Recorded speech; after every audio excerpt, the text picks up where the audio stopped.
Welcome, everybody, to another episode of Wire to Wire Sports Podcast. I am your host, Gene Walzak, and the NFL Genius is back to deliver you a safeties list. However, we have huge news, and I will release it within the first 10 minutes of the show. In the upper left corner, I got Kent State's own, Cleveland's own, College Kittrell. What's going on? How you feeling, brother? I'm feeling fantastic right now, man. How are you guys doing? I'm fire, bro. I am fire. In my upper right corner, I got Scholastic Shally, Uncle Shally. It's All-Star Week plus the match. Is this one of your favorite weeks of the year? No, All-Star game's not till the 10th. But no, I know, but predicting the All-Star game on the show. Yeah. That is a Shally spectacular. Yeah, Shally spectacular. We got a lot to Anytime we talk baseball, I'm happy.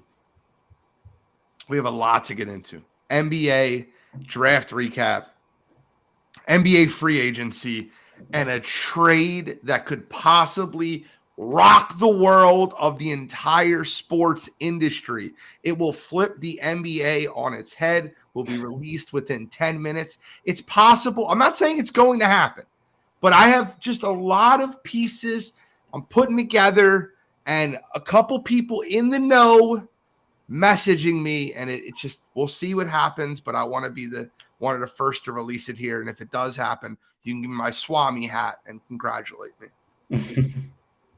But let's talk about the NBA draft. Let's talk about the draft recap.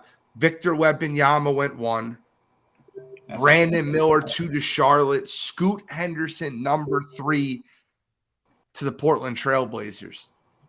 What is your thoughts of the trade so far? What were your thoughts of the draft so far, the lack of trades?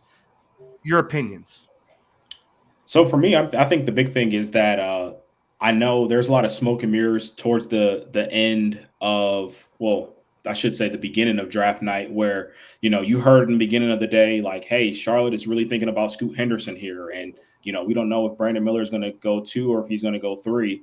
And then ultimately, of course, they ended up going the Brandon Miller direction. But I think it said something that Portland stood pat and they still took Scoot Henderson, although, we kind of were up in the air about if we thought that they were going to actually make that pick, if Scoot was the guy that was going to be there.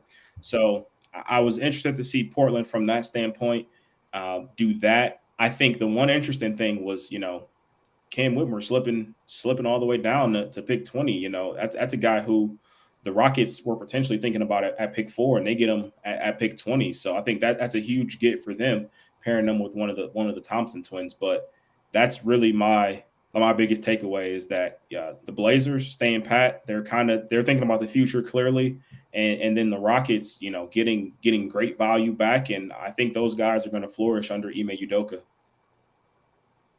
What are your thoughts on the draft? Listen, Cam Whitmer falling down to 20. I think the Rockets stealing Cam Whitmer at 20 is ridiculous.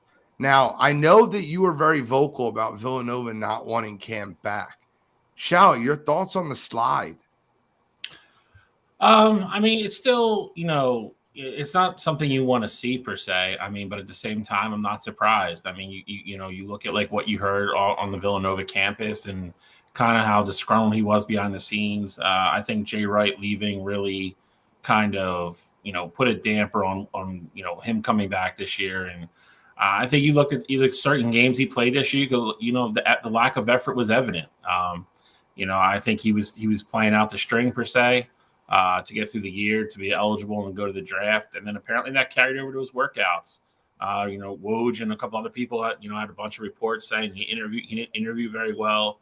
The workouts were kind of lackadaisical. He didn't, really have a bunch of enthusiasm on his workouts, and he kind of slipped down the board. Like you guys said, it's a gift for Houston, who was considering maybe taking him as high as 4. They get him at 20. Listen, athletically, the kid's everything you'd ever want. The kid athletically, he's genetically he's a freak. For as much as we talk about the games he took off for Villanova, the games he was committed to, he moves a different way for a guy that size. hopefully it's a little bit of a wake up call for him. And, he goes to Houston, and they got a lot of young talent there, man. I mean, so it's that team's got to get good again eventually. But, it could be, an absolute steal for them. But what were your, and Control, I'll start with you. What was your, what do you think the biggest reach of the first round was? And what do you think the biggest steal was in the entire draft? Who do you think got the best fit outside the top 3 picks? I think Victor Wembanyama is the biggest steal, if I'm being honest with you. But yeah, outside the top 3 picks, what player do you think went too high? What player you think went too low? Player that went too low. I mean, Cam going 20 is insane to me. I don't know how he goes that late. And then I would say the player that I think went too high, Bilal going to where I think he ended up going to Washington, got drafted by Indiana, traded to Washington. I think is how it ended up with him. But him going in the lottery, I thought that was too high for him.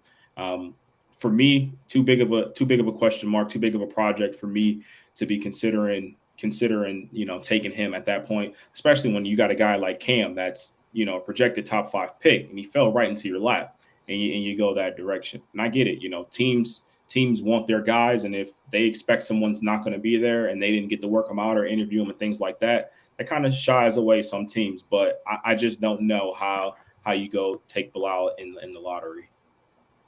I see all y'all in the chat. I appreciate you. Kyle Edwards, Freddie, Key, Jory, Cool, Dylan. Appreciate y'all in the chat. I think, Shally, do you have a big steal in this draft? Somebody you think that maybe went too high? I'll tell you right now, I think Anthony Black was an absolute reach at 6. I can't believe he went 6 to the Magic. And the way the Magic are set up, I had Anthony Black projected to go mid-teens. He went 6. Your thoughts on who do you think was drafted too? And I'll tell you right now, I think Grady Dick was drafted too high. I think he's a second-round talent. I don't care where he was projected. Grady Dick is definitely high on that list for me. We talked about him last show. I think he possesses the skill. I think he's a good basketball player. I think he knows the game. I think physically and him adapting his game to the NBA, I think he's a project. I think he's a couple years away, and I think to burn a lottery pick on him is a little bit too much for me. Honestly, I'm going to go kind of in the same mold, and he's a Michigan kid, but I think Jet Howard to the Magic at 11 is too high. His shot improved over the year. I don't know if he's worth the 11th pick. I think he's a pretty decent high ceiling. I think he's another kid. I think he needs a lot of work, though. I don't think he's a unnecessarily step on the court and be an instant producer that's going to give you 13 to 15 points a game every night. Again, with his shot, he could be. He's got to develop a lot of other parts of his game to be a quality NBA starter, though. So, I guess when you're getting down to the 11 to 20 range, I guess you're just on all these teams under the impression you're probably not getting, a bona fide superstar who's going to step on the court and start for you next year. But those two kind of stuck out to me. I thought they were a little bit higher than what they should have went. Key said Jamie Jacques, Miami taking him in 18. I think that might be a little high. I think that the Lakers panic picked. I really believe that. I don't know how they didn't take Cam Whitmore there. I really believe that was a panic pick. And I'm not saying there's anything wrong with the pick that the Lakers went with. Jalen Hood-Schifino, we talked about him out of Indiana multiple times. Kid's a dog, but I just think they panic picked. You had a top 5 talent at Whitmore fall right into your lap and just didn't. I don't understand why they wouldn't go there.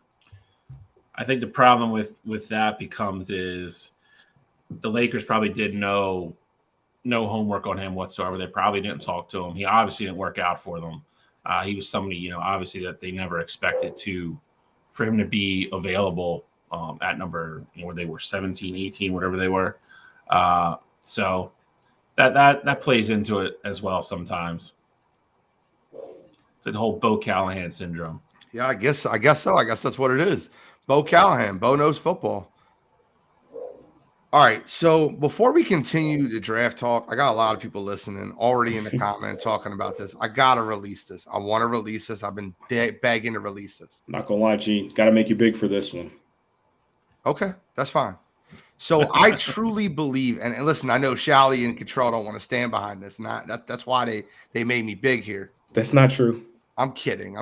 So I truly believe that you're going to see a trade that rocks the NBA world. Now, Brian Windhorst was on television just 2 days ago saying that he just heard some ridiculous news. There's been absurd talk, and that he can't talk about it. He said, this is something huge, but I hate to spoil it, but I can't talk about it. Then the next day, you hear about LeBron James's home in California being absolutely redone to make his dream house. That's where he wants to retire. He's rebuilding the house, his $39 million mansion, which is absolutely just floored, and they're going to redo it. Here's a piece that slipped through the cracks. LeBron James just upped his security detail in his Akron home to like when he was in Cleveland. I am hearing from reliable sources. Brian Windhorst called me on the phone. I'm kidding, but I'm hearing from reliable sources there could be a major trade in the NBA that would center around LeBron James going back to the Cleveland Cavaliers. Let me just stop and say that one more time. I'm hearing from people in the know that LeBron James could be traded back to the Cleveland Cavaliers within the next 2 weeks. LeBron James back to Cleveland for a package around the Los Angeles Lakers. They did this before. A lot of people don't know this. If you're a Lakers fan, you should. Kobe Bryant was just minutes away from being traded from the Los Angeles Lakers to the Dallas Mavericks in 2007, right before the 08-09 run and the 09-010 run. It looks like the Lakers want to rebuild around Anthony Davis, Austin Reeves, and a young core. And by trading LeBron James to Cleveland and receiving a haul of Darius Garland, Evan Mobley to build around what Anthony Davis could be the thing that allows Los Angeles to rebuild, regenerate their entire team. I want this on record first. I really believe this is going to happen. LeBron back to Cleveland next 2 weeks. Your thoughts? I'm not saying it couldn't happen. I mean, if you look at it logically, if you knock down his house in Cleveland and the rumor is he's spending the summer in Akron, it would make sense why he's beefing up the security in his Akron home. But I mean, from a basketball point of view, if you're the Lakers, it does make sense. I mean, you tried the LeBron experiment. He's not getting any younger, is as great a shape as he keeps himself in. And, you know, you have to give him credit still, the crazy high level that he plays at. At some point, you know, you're going to have to pull the plug on that. And if they saw enough out of Austin Reeves and Anthony Davis this year, like you said, to bring them back and start building around that core, then, I mean, from a basketball point of view, it makes a lot of sense. Plus whatever you're going to get back from Cleveland. I mean, you're going to get, you know, we don't know what that package would, you know, include, but I mean, a Garland, Reeves, Anthony Davis, and I'm assuming there's at least one more piece coming back from Cleveland. I mean, it's not a bad starting five. So, you know, I part of me thinks it would be cool for him to finish there. I mean, I think he would probably gain somewhat, you know, I think he would get a lot of respect from the haters if this does happen, to finish the story where it started. And I think he would get, you know, a lot of, you know, a decent amount of people back on board that hate him for the decision and all that crap. But I think it'd be a cool end of the story for him. I don't know if he wins another championship at Cleveland, but I think it would be a good ending to his career if he finishes as a Cavalier. Cottrell, your thoughts? Are you here for it? Are you in agreement with it? I think it would have to depend on the package. I'm not giving away Garland, and I'm definitely not giving away Evan Mobley. Now, if there was some kind of way where, you know, you give up Jared Allen and a bunch of draft picks and things like that, maybe you throw in, you know, Imani Bates because he's just the young guy that just got drafted. I'm okay with that, but I'm not. I'm not trading as much as I'm the biggest LeBron guy you probably know. I'm not trading my franchise point guard that we still have locked up, for 5+ years at this point with a good backcourt with Donovan Mitchell. I just don't know if trading it for LeBron at this point in his career would be necessarily worth it. Now, for the right deal, I'm 100% on board with bringing LeBron to Cleveland. Mobley and Garland can't have those guys leave though. Jared Allen, cool with, and whatever young pieces, whatever first rounds, all for it. But you keep a core of Garland, Mitchell, LeBron, Evan Mobley. I don't care who you throw at the 5. I don't care who you have on your bench. I'm good with that lineup against anybody in the league. I feel like it's going to happen, guys. I feel like, and I don't know what the trade details are. All I know is when there's smoke, there's fire. And if someone bulldozes their house in Los Angeles and completely beefs up their security detail, adds armed guards to their house in Ohio, I don't know. Where, you tell me.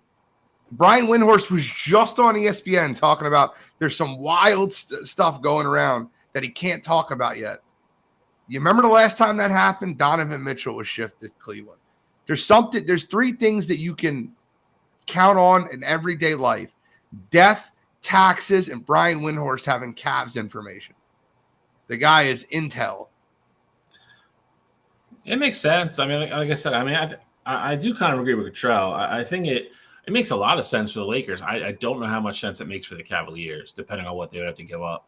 They've done a real good job of getting, they got Spider last year and kind of building this really young team that's kind of set for, a pretty decent sized window here. I don't know how much you're willing to just bulldoze that over now to get LeBron back. I think it's very enticing for a bunch of numerous reasons.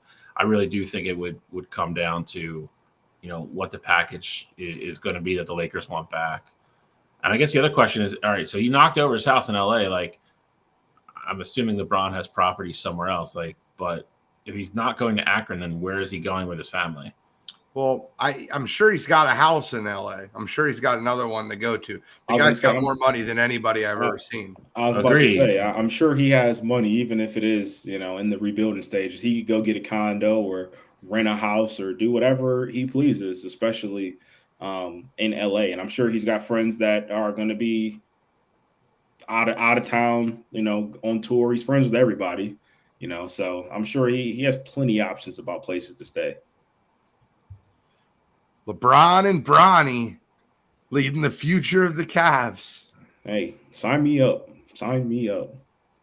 All right, gentlemen. Let's get into free agent talk. Let's get into things that we can expect to see. Friday, 6 p.m., legal tampering is allowed. Everything has to be legal on July 1st. The NBA is one of the worst with legal tampering. It's 6:01 p.m. You're going to hear about 4 deals. 85 deals signed. Yeah, all signed already. But it was legal at 6 o'clock. We just called them immediately, had it ready. But they're the worst at this. They fax back, it's signed, sealed, delivered. So what deals, what players, no free agents, and I'll just start with some of the big ones. Where do you think Draymond Green lands? I think he stays in Golden State. I think, especially with Jordan Poole being out of there now, I think that was a very, kind of subtle.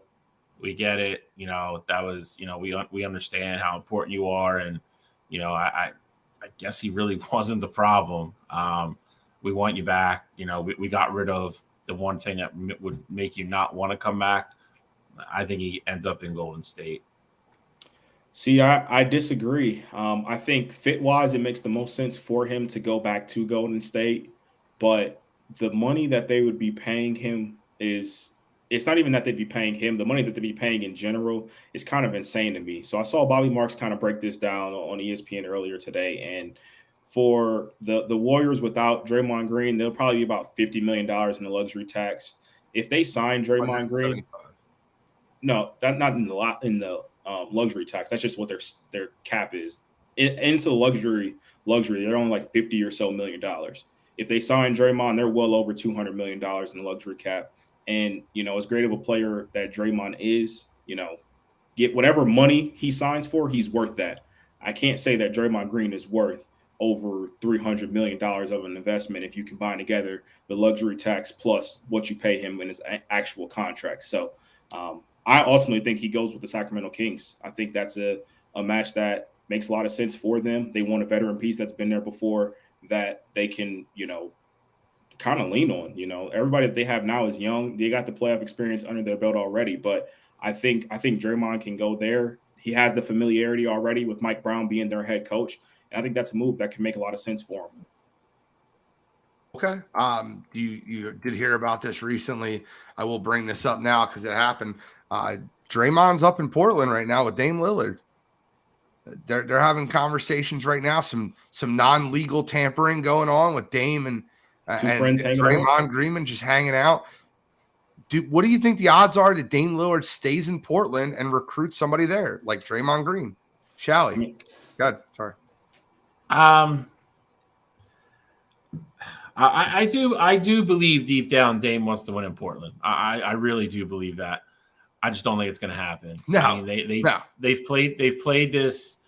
We're kind of half in, we're kind of half out with this limbo BS for too many years now.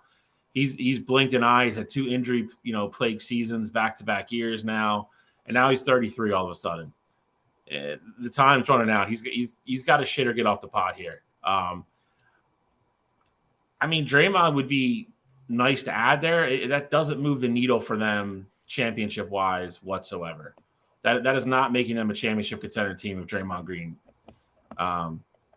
signs there. So, I don't know if it is just friends. I don't know if Draymond's trying to figure out a way to get him to Golden State. I don't know what they're doing.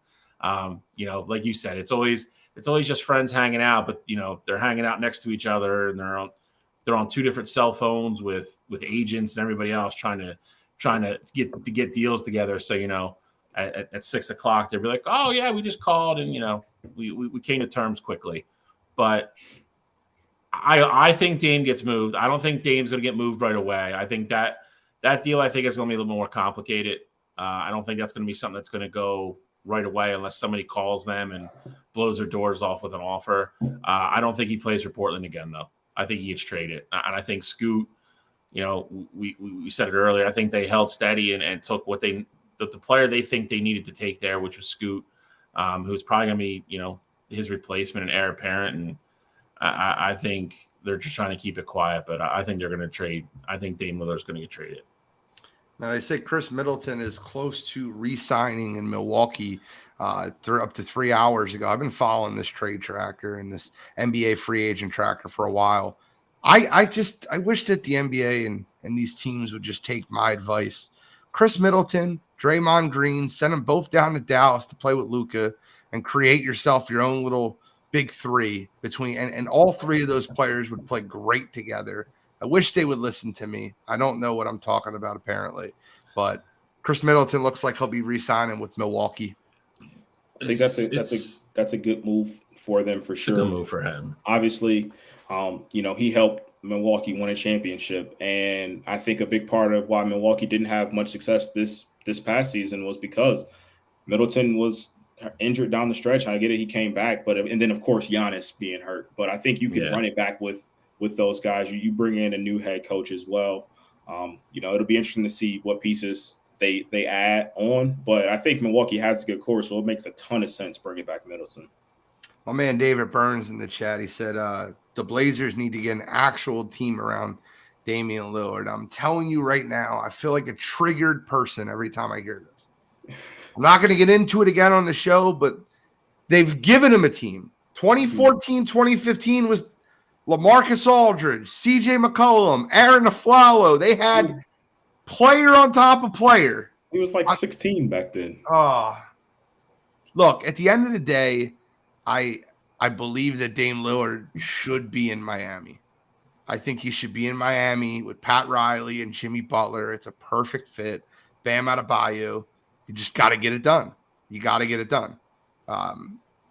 I think a lot of this smoke and mirrors talk of him staying is just smoke and mirrors. I think he ends up leaving. I think Scoot is who you build around. You have Anthony Simons. You have a core to build around. You can't play those three guards at the same time anyway. Like, what are we going to do over there in Portland? Trade him. Get the assets back that you need. Get him on a team that can compete. And we'll see how he plays in the Eastern Conference Final. The only rebuttal that I will have to that, it's not even about Dame, but I think for Portland, I think they still have the opportunity.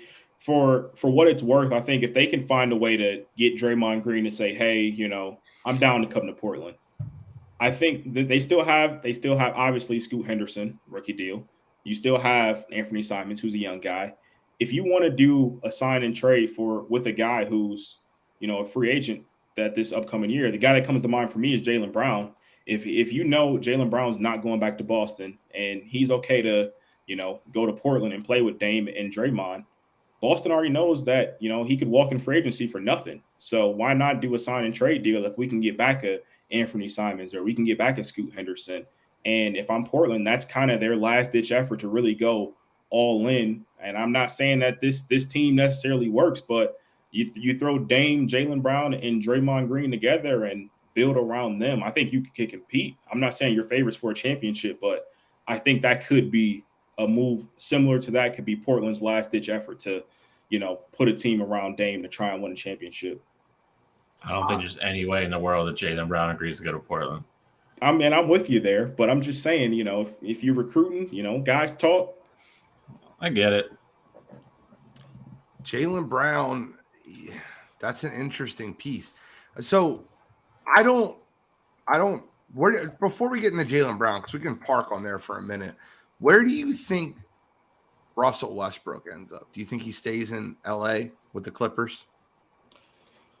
I think Russell Westbrook goes wherever Ty Lue goes. And I get it. There's no job openings right now. Ty Lue's in LA. I think he stays in LA. I think he signs a 1-year deal with there being so much uncertainty about Ty Lue's future there. And I think he kind of just, rides that momentum. And I think he may even take a lesser deal to stay with LA because it's going to be more or less a prove it season. But I think he's shown that he can be successful with Ty Lue. And if he wants to go venture off on his own next season, I think the money will be there because, he'll have a productive season with LA. Shall we? Yeah, I mean, I tend to agree with Cottrell. I think he's going to be a little limited on options if he doesn't stay in LA. I think he's going to be one of the second wave guys. I don't think he's going to be anybody that signs quickly when it opens. He's going to kind of be a wait and see guy. So I do agree with Cottrell. I think LA makes the most sense. If he doesn't go there, he's probably going to take a really reduced kind of deal. At a chance of getting a ring and fitting in somewhere else on a team that, is willing to pay him and to be, the guy off the bench. And as long as he's okay with that, then I think he'll have a couple options open up. I mean, it's if you get the Russell Westbrook that you got, in the second half of the year coming off your bench on a team that's not relying on him for 20 a night and, just going to kind of run the offense for 20 minutes with the second unit. I mean, he's a very good pickup if that's where he's at and he's okay with being that. And his level of play stays consistent to, where it was in the second half of the season. But it's, I think I'll have more options than I think the people initially when, their gut reaction when they think about it, probably think he has there's 3 teams that'll sign him. I think he'll have more calls than that. But I think he's going to be a second wave guy. I don't think he will sign quickly. And ultimately, I agree with Cottrell. I think he stays in LA. I think that's the move for him. I mean, you finally find a coach that utilizes you the right way. Right. Russell Westbrook has looked like he was going to be not signed by anybody. Now it looks like he's going to get money just because he found Ty Lue learned how to use him the right way. I'm really interested to see what happens Friday. I just think there's going to be a lot of more pieces moving than what they're laying out for you right now. The LeBron thing I really think is real. I believe it in my soul. But besides the LeBron thing, I think there's going to be a lot of trades. They're going to shake up the NBA. Guys, we're talking about Jaylen Brown. Jaylen Brown still is in a contract with Boston. They don't have to do anything with him right now. Well, I mean, yes and no. For until Friday, yeah. Yeah, I mean, he's under contract. I will say this. I do agree with you. I think Friday's going to be fun. I also think you're probably going to start getting whispers of things tomorrow. I think Portland's done a really good job probably of keeping the Dame stuff quiet right now. I think that stuff will start to break tomorrow afternoon as we get closer because you're going to have to start sending paperwork and every other thing, and sources get a hold of that stuff. So I think by tomorrow night we're gonna have a pretty good idea of have a pretty good appetizer of what the main course is going to be come Friday. So I got a question for Jaylen you Brown's guys. not a free agent until next year. He's eligible for his max extension this year, but he is under contract in 23-24. I double checked that just to make sure I wasn't going crazy when you said that, but he is not a free agent this year.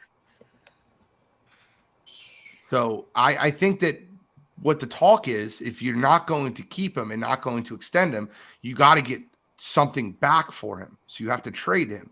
But he could sit and play a whole nother year with Boston and just leave as an unrestricted free agent next year. Yeah, I mean, anything that involving him would be a sign and trade at this point. I mean, he can't. I mean, he can to some degree, but he's going to get his money. Yeah, he's going to get his money one way or the other. I think a lot of it depends on what he wants to do.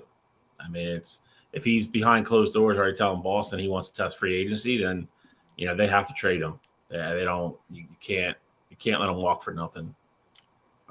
Kyle Edwards wants to know where does Dylan Brooks sign, and my short answer is I don't care. I don't. Nothing against Kyle. I love Kyle. I just think Dylan Brooks made like put a coffin out there and laid it. Yep. Yeah, I mean he didn't do himself any favors. That's for damn sure. I think a great place for him to sign would be a place that that needs that, like Charlotte. Go play in Charlotte. Be quiet. Just go be a 2 or 3 in Charlotte. And where does he sign? I think it realistically, I think a lot of it's going to depend on what he thinks he's getting. I think for the right price, I said it when we talked about him, 4 or 5 weeks ago. I think for the right price, there'll be enough teams that'll think he's a good enough piece. If it rounds out their starting 5 or whatever, that they'll take a shot on him. I think a lot of it's going to depend on what his agent walks into those rooms saying, hey, we want – again, if his agent walks in and goes, hey, we want $30 million a year, Dylan Brooks ain't going to be in the NBA next year. That would be a horrible move for Houston to bring in Brooks. And they're already planning on overpaying Van Vliet. And they're talking about signing Brooks too. I know Houston and Detroit have all the money. I understand that. But having all the money in the NBA doesn't matter. It does. If I'm Houston, I wouldn't want him around all those kids. That I would not want. The Van Fleet thing, I kind of understand. Overpaying to make sure you get him to be a guy that can just go out there and almost be like, not to the same level, but kind of be a CP3 type guy and just run that offense and really teach these kids, how to play and give them a good opportunity to win more than they did last year. That makes sense to me. I wouldn't want Dylan Brooks around all those kids. There's no way in hell I'm doing that. I don't want either one of those guys to go to Houston. Fred VanVleet, yes, I get it. Good player, definitely can help you out. Houston has a ton of young guards already. Let those guys play. Let them flourish. They're all young. They came up together essentially. So let them all play together. I think, you bring in Fred VanVleet in a sense, I think it stunts their growth. And, if you're serious about trying to put together a team that's going to win in the future, I don't think bringing in a stopgap of Fred VanVleet, you're not winning a championship within the next year or two. So bringing in Fred, I don't think helps you. And then Dylan Brooks, I wouldn't bring in that guy because you already have – I'm not going to say you have character issues on the team. Kevin Porter Jr. has had his issues, and I get it. He does have some character issues, but you don't want to bring in a guy like Dylan Brooks who's going to talk and, make it cool to be in front of the media talking like that and, then crying and being the victim and things like that. I just don't know if that's a good move for a team with a locker room full of young guys. Well, the big problem is they don't really have a point guard. And Van Vliet's the adult in the room that could be a point guard that leads them. Like, if you want to talk about I look at the Rockets as a whole, and I'm asking myself this, right? Are you starting Kevin Porter Jr. at point guard, Are you starting Amen Thompson at point guard?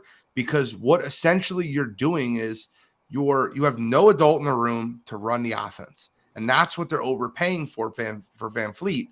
And that's why they were trying to get back in the James Harden sweepstakes, to get an adult in the room to run the offense. Ime Udoka is going to get those guys rolling. I think you need a coach on the court. And I think that's what Van Fleet will be for them. I agree. I just Kevin Porter Jr. You're not saying, you have to decide right away who's going to run the offense. You got Kevin Porter Jr., you got Jalen Green, you have Amen Thompson now, you have Kenyon Martin Jr. I mean, I just think you have so many guards already. Bringing in another guard to a crowded backcourt room already, I just don't know how much that helps you out right away. I get this way more than people think I do. So Matt Holland said, "Hi, DJ Khaled." We the best though. Who? But I think that it's really it's just interesting. I think Houston should bring in a point guard to run the offense. I disagree with you on that point. I agree with mostly everything else you said. I wouldn't bring Dylan Brooks in there. That'd be wild to me. I was going to ask you guys, do you think there's any shot that we get a Kevin Durant and Russell Westbrook reunion? No. They don't have any money. Yeah. But if Russ is, Russ, I can't say that there's much market for Russ. So if Russ is like, hey, I want to win, he's played with Brad Beal already in Washington. Obviously, he's played with KD. If he's trying to win. You're talking about a small lineup. I'm not saying he's their starting point guard. I'm just saying. They don't have a starting point guard. They don't. Devin Booker's right now running that offense. Yep. And I think he did a real poor job of it in the playoffs, if I'm being honest with you. He scored a lot. I'm talking about running the offense. He's on a point guard. He's not. He's a shooting guard. That's what he is. James Harden is reportedly coming back to Philadelphia. Cool. Fuck the Sixers. Tell us how you really feel, shall we? It's about as honest as it's going to get. Yeah. I'm not happy about it. I really would have preferred the 76ers go a different direction. It looks like James Harden's going to re-sign on a deal that's more money than his current opt-in. I'm going to break my fucking computer. I swear to God. It's bad in Philadelphia. I think that the Philadelphia. Listen, I'm ecstatic because I have nothing to do all winter now because I'm not watching the Sixers and the Flyers are a floating dumpster fire. So I'm not watching them either. I'm gonna watch every damn show there is on Netflix during the winter because I am not watching basketball or hockey. Well, you got to talk sports. You got to watch the other teams. That's what I watch. I told you. I told you. Flyers are this close to losing me. Sixers, just whatever. We got room on the Cavs bandwagon if you need a new team.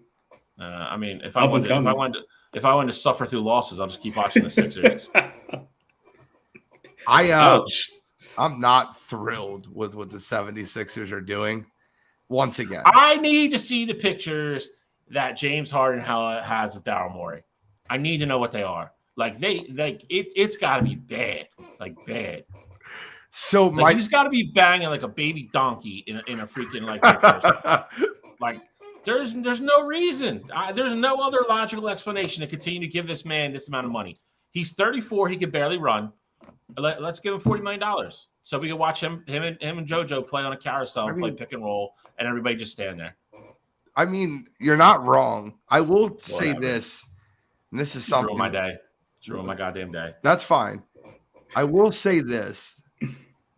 I think that myself, Bill, or Cottrell, with zero front office experience, could have ran the 76ers better for the last 8 years than Brian Colangelo, Elton Brand, and now I'm not going to say Daryl Morey because I don't know what Daryl Morey was really given. I think Sam Hinkie set them up I think it would have been the most desirable job in all of sports. They had 2 number 1 picks. They had 2 number 3 picks. They had a number 6 pick. They had a plethora of draft capital, and they ended up with Joel Embiid, Markelle Fultz, Ben Simmons, Jahlil Okafor, Nerlens Noel. You can't do worse than that. You can't do worse than that. I mean, you kind of. I mean, if this really happens, I mean, you kind of have to throw Morey into it now. Like he could have gotten away from it now. I just, man, whatever. It is amazing to me that we're gonna have Joel Embiid for like 10 years of his prime, and we're never gonna win a championship with him. It's unbelievable. I think it'd be interesting to see what other people. Obviously, you bring back James Harden. We're done. You're not moving the needle forward, but I'd be interested to see. No, that was my whole gripe with it before. I don't know. We're done though. Unless you could trade Toby, like you are literally going into the season with the same exact team as last year. You'd have to make a great deal for Toby, and Daryl Morey is I don't know who his drug dealer is, but he's got somebody down. Oh my God, Grom said it. We talked about this morning. Zaire Smith over Mikal Bridges. That's another move. Like at 70, Control. I'm not kidding with you. I could put a 4-year-old next to a board and have them push buttons and do better than what the 76ers did. We could use the cat that pushes the ball down the stairs into the baskets to pick the winners of the finals. They would have done better than what the GMs of the Sixers have done. I can't understand. By just absolute luck, they would have made it better. Better pick. The worst part is that Daryl Morey obviously right now is shopping Toby. I just don't know if teams are going to take the Sixers serious in the trade market, if the reported asking price is really Jared Allen, Evan Mobley, and a first-round pick just for Tobias Harris. Like, I don't know how other teams would hear that. But see, the part that blows my mind even more is why do you want those two pieces? That is even crazier. Like, what's Jared Allen going to do for you? Be a good backup center?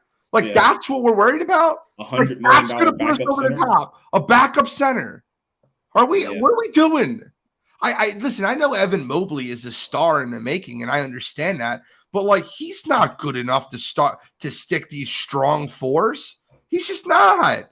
He's a very good player. He's just not. I think it'd make a lot of sense if you had a piece that if you actually had a guard coming back, something like that. Right. But I don't know. One, that asking price is ridiculous. Even if you had just asked for Evan Mobley, I just don't know if anyone's taking that deal. But other teams are going to hear this, and why would they want to deal with you? I just don't understand even the long-term thinking of it. You're going to have to, at some point within James' contract, you're going to extend Maxey, which will put you to you'll go right back to 3 max players at that point. You could have got away from James this year. If you had to eat Toby for one more year, you still could have brought somebody else in. You have Toby coming off the books after this year. You bring somebody back, whoever the new person would have been, extend Maxey, and it's just a completely different team. Like they have to pivot away from this group, and they're not doing it. Like you're literally just being like stubborn and be like, nope, like we are determined that like this is the group that's going to win with us, that we're going to win with, and they're just not. If he signs a 3-year deal, I can't imagine what he's going to look like in 3 years. Like it is going to be terrible. Like the dude's going to need a walker. I don't know how you could watch Game 7. I don't know how you could watch Game 7 and in any eyes be like, I want this guy to come back. That was the worst performance I've ever seen from a point guard in the history of the NBA than what he did in Game 7. I'm dead serious. I'm not kidding with you. If you go watch Game 7, you would think that we were watching the replacements and it was the kicker that owed the mob money. And that's what I thought I was watching. I'm like, is he throwing this game? He was terrible. Terrible. I think the other part that's kind of weird is that it'd be different if James Harden had been around for the last, 7-8 years in Philadelphia. He has some loyalty. He's been there through the tough times, things like that. James Harden's fairly fresh. I mean, doesn't even have, 3 full seasons under his belt at this point. So I don't know why you can't cut ties. I get it. Him and Daryl Morey are guys, and they've been close since the Houston days. And, Daryl Morey is ultimately the one who traded for him and made him a star in Houston. But I just don't get what the Sixers are thinking about here. I don't understand. Coach, I can't put that. I swear, I don't know why the Sports Empire Network comments aren't showing up on the overlay. I'm seeing them on my phone and I'm reading them out. So I apologize to you guys. I don't know why that's not working. That's a restream thing. But coach's comment is hilarious. He said Daryl Morey will get in the bathtub with James Harden just to keep him. He's wrong. He's not wrong. He's not wrong. It's we knew that was coming though. Daryl Morey had a huge poster of him. Let me ask you this, because you are a way bigger Morey person than me. They go out in the second round again this year. You got a new coach. You're now firing him. Like, who's being held responsible for the shit show this year? Well, I said it at the end of last year. If the 76ers bring back James Harden and Joel Embiid and Tyrese Maxey and they try to run it back, I'm basically done with the team. I'm still going to root for them. I won't pick a different team, but like I've given up. It's like process time, right? Like I didn't pick a new team to root for, but I stopped caring. Like they won't get $1 of my money. I think the game. It's the truth. The one part that's tough, and you guys aren't going to want to hear this. The one part that's tough is obviously James Harden is a big reason why they didn't go further in the playoffs last year. That core was one game away from going to the Eastern Conference Finals. So and what? If they get there, I think we all would have picked them to go to the finals. And I know we can't live off the belief of what ifs and things like that. Control, let me stop you for a minute. They were one game away from going to the Eastern Conference Finals versus Atlanta. They were game away. What? They were. I know. I said I get it. Going to the Eastern Conference Finals versus Boston. They were at home in Game 6, up 83-82 in their own building with Jason Tatum shooting 1 for 16. I get it. I don't want to hear it. I get all of that. I'm just saying I'm trying to make reason of it because to me there is no reason. There is no reason. So I'm trying to figure out. I'm trying to put something together. I mean, a lot of it's going to change the next couple of days. But I mean, if we're assuming Middleton goes back to Milwaukee, they are definitely better than us. Boston is definitely better than us. You got to see what Miami ends up doing. But if they end up with Dame somehow, I mean, Jimmy's not coming in here and losing to us. I just don't get it. Like, I mean, if our goal is to finish in the 4th or 5th seed and win one series and then bow out, cool. This team will do that. I said it when we got him, and then we re-signed him, and now we're re-signing him again. That guy is not going to help us win a championship. He's just not, and it's that simple. We are just burning JoJo. JoJo's not like without blame here, bro. I'm not saying he's without blame, but he's our best player. He's the MVP. Correct. I would. It's okay. All right, but what are you going to trade him and keep Harden? No. I told you I would trade both of them and build around Tyrese Maxey and try to build the right team. Guys, I said this before and I'll say it again. When you show me you don't have heart, when you show me you don't have balls, how does that change? Like, can you do me a favor? And I just wanted you to name me one player besides LeBron James that had like a whole career written for him that he was a choke artist or couldn't win in a big game that changed that narrative. Silence. Ben Simmons. What?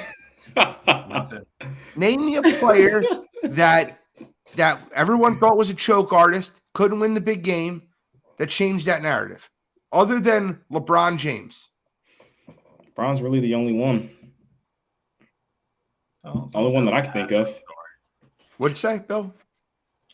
No, I mean, Cottrell was quick to be like, oh, yeah, I mean, LeBron's the only person that's ever done that. Just to add to that story. No, I'm just no. I mean, that's not a good thing to have on your resume. And that's my point. When you don't have balls, when you don't have heart, it doesn't change. When does that change?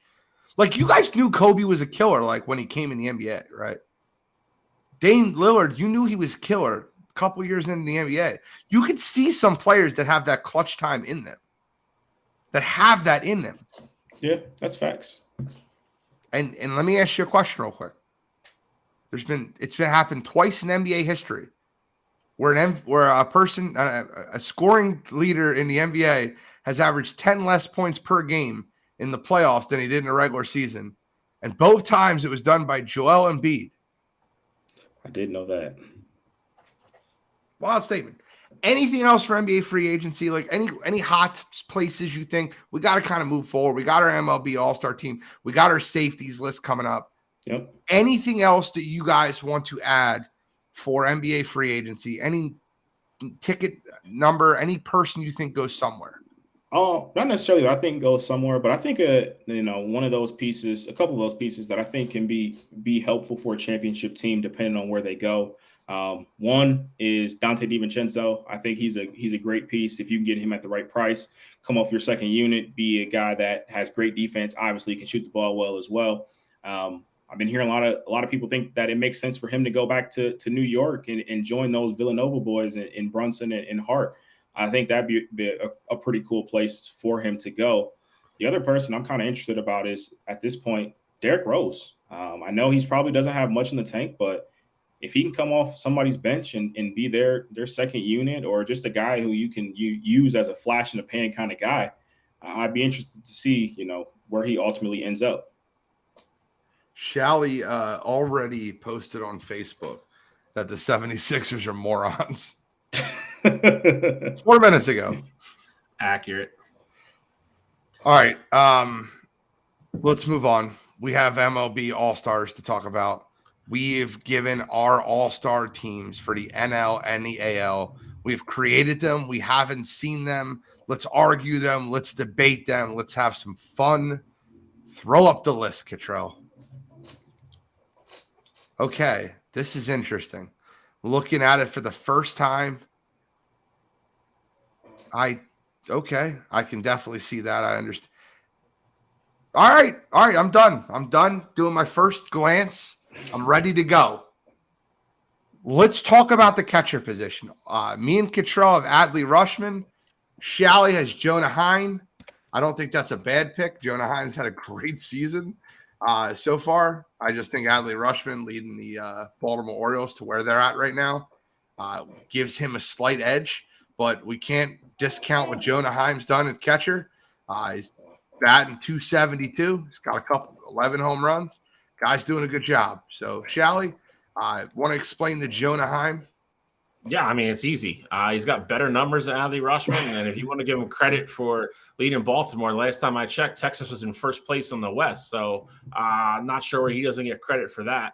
Am I taking Jonah Heim in my fantasy league or dynasty league, being the better player over the next 10 years? No, but it's a year-to-year award. Jonah Heim's having a better first half than Adley Rutschman. He should be the starting catcher for the AL.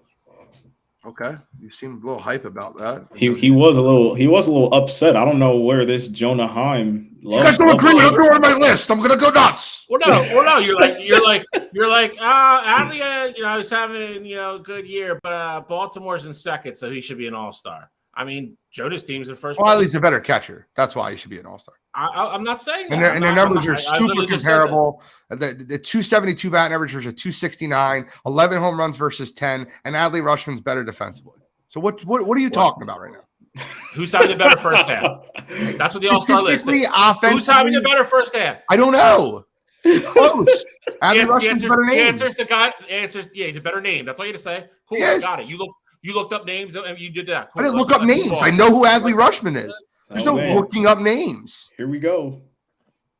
It's a year by year election thing. Okay, you have J-Ram on over Matt Chapman. Look at their numbers. I have. Okay, who's got better numbers? Matt Chapman does. No, he doesn't. He does. J-Ram's got like 250. No, he's not. Why does Cottrell have him on his list? Because Cottrell's a homer. Yeah, don't put me in this list. If it's close, you know where I'm going. You know where my allegiance stands. And it's close. Don't get me wrong. It is close. But you know where my allegiance stands when it's close. I get it. We can disagree on some of these guys that are on the list. And we all said before the year Matt Chapman was a lot better defensively than J-Ram too. But that's okay. We'll just, the Blue Jays, we'll just leave them out. That's okay. Hey, I got a Blue Jay up there. And we all have Yandy Diaz and Marcus Semien. So that's good. We can all agree there. I don't know where I think that your Bo Bichette one on there. I love Bo. Bo knows baseball, but it might be a little Corey Seager hate Might be. It's Yeah, not. I It's. mean, that's equally as bad. If Shohei's not playing, Corey Seager's probably your AL MVP. I right will say. I will say. I was doing my research, and for whatever reason, Corey Seager's name did not pop up in the batting leaders.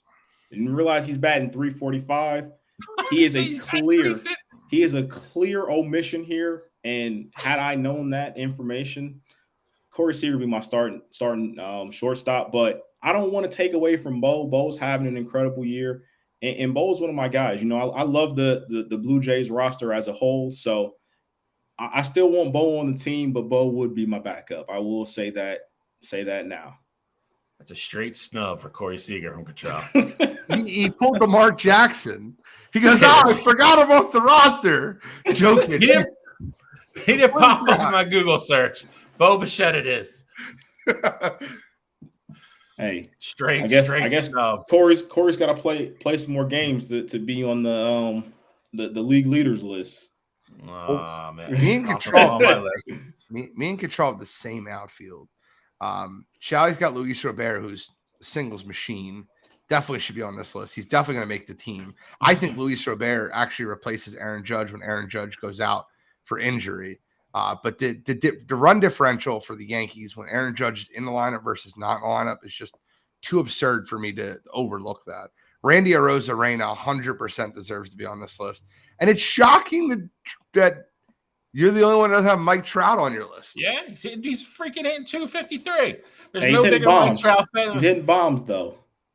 His OPS is down. His slugging's down. There's other guys that are just having better. I mean, I try to stay consistent with it. I mean, there's no bigger Mike Trout, fan and banner waver than me. There's just other guys that are having better years. There's no way you can't take Arozarena. I would have put Judge if he played more games, and I didn't put him on here simply because he's not going to play anyway. Yeah, so correct. That's why I went with Robert. Jordan's probably going to be iffy, but Jordan's having a better year. There's just guys that are Jordan and Trout are very comparable years. Yes, Jordan's batting 18 points higher. Yeah. Trout's a lot better defensively, and he strikes out a million times less than Jordan does right now. Trout's up in like the 90s this year, dude. That's part of the reason why he's struggling. I don't know where Jordan's at. I'm just saying he's having very minus the home runs and the RBIs. Everything else is not real good for Mike right now. RJ says, let's get Shalley a Harden jersey. Dude, don't waste your money because I will light it on fire the second you hand it to me. I'm just telling you what he said. He said I appreciate it. I like, RJ's going to troll. I understand. If James Harden brings you a championship and a finals MVP, you buying his jersey? No, because that's not going to happen, so I'm not going to worry about it. Gene, you? No. We all have Shohei, obviously, in the DH position. Guy's got like 28 home runs. Then Shane McClanahan starting. Now, if I don't know obviously, Judge has his issues going on. I do want to just clarify. The reason why he's on this list is him not playing a month and him still being the numbers where he's at right now. To me, is just absolutely incredible. Him having over 21 over 20 home runs hasn't played in over a month, and then obviously his batting average is down just a tad from last year, from his phenomenal year last year. But him still being there. And like Gene said, the way the Yankees look when he's playing and when he's not playing and what that run differential looks like, it has been absolutely stupid. Like, I think if, there's a big chance that if Judge doesn't come back, rather soon after the All-Star break, the Yankees don't make the playoffs this year. And I think that's crazy. So I got to throw Aaron Judge some love here. Okay. Let's move on to the NL.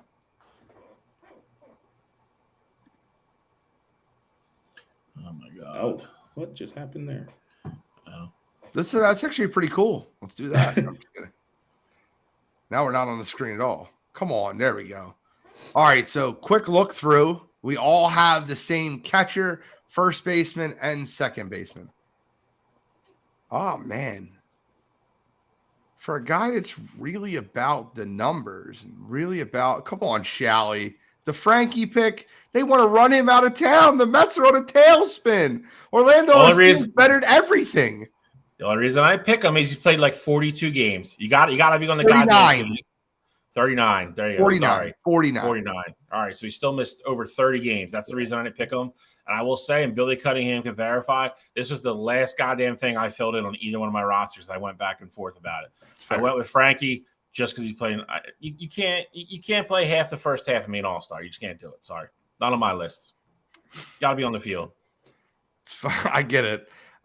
We all have Acuna, Betts, and Corbin Carroll. And no.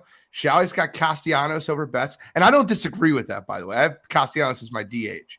I kind of bended the rules a little bit and put a DH position player in a DH role. And I'm okay with that. I'm all right with that.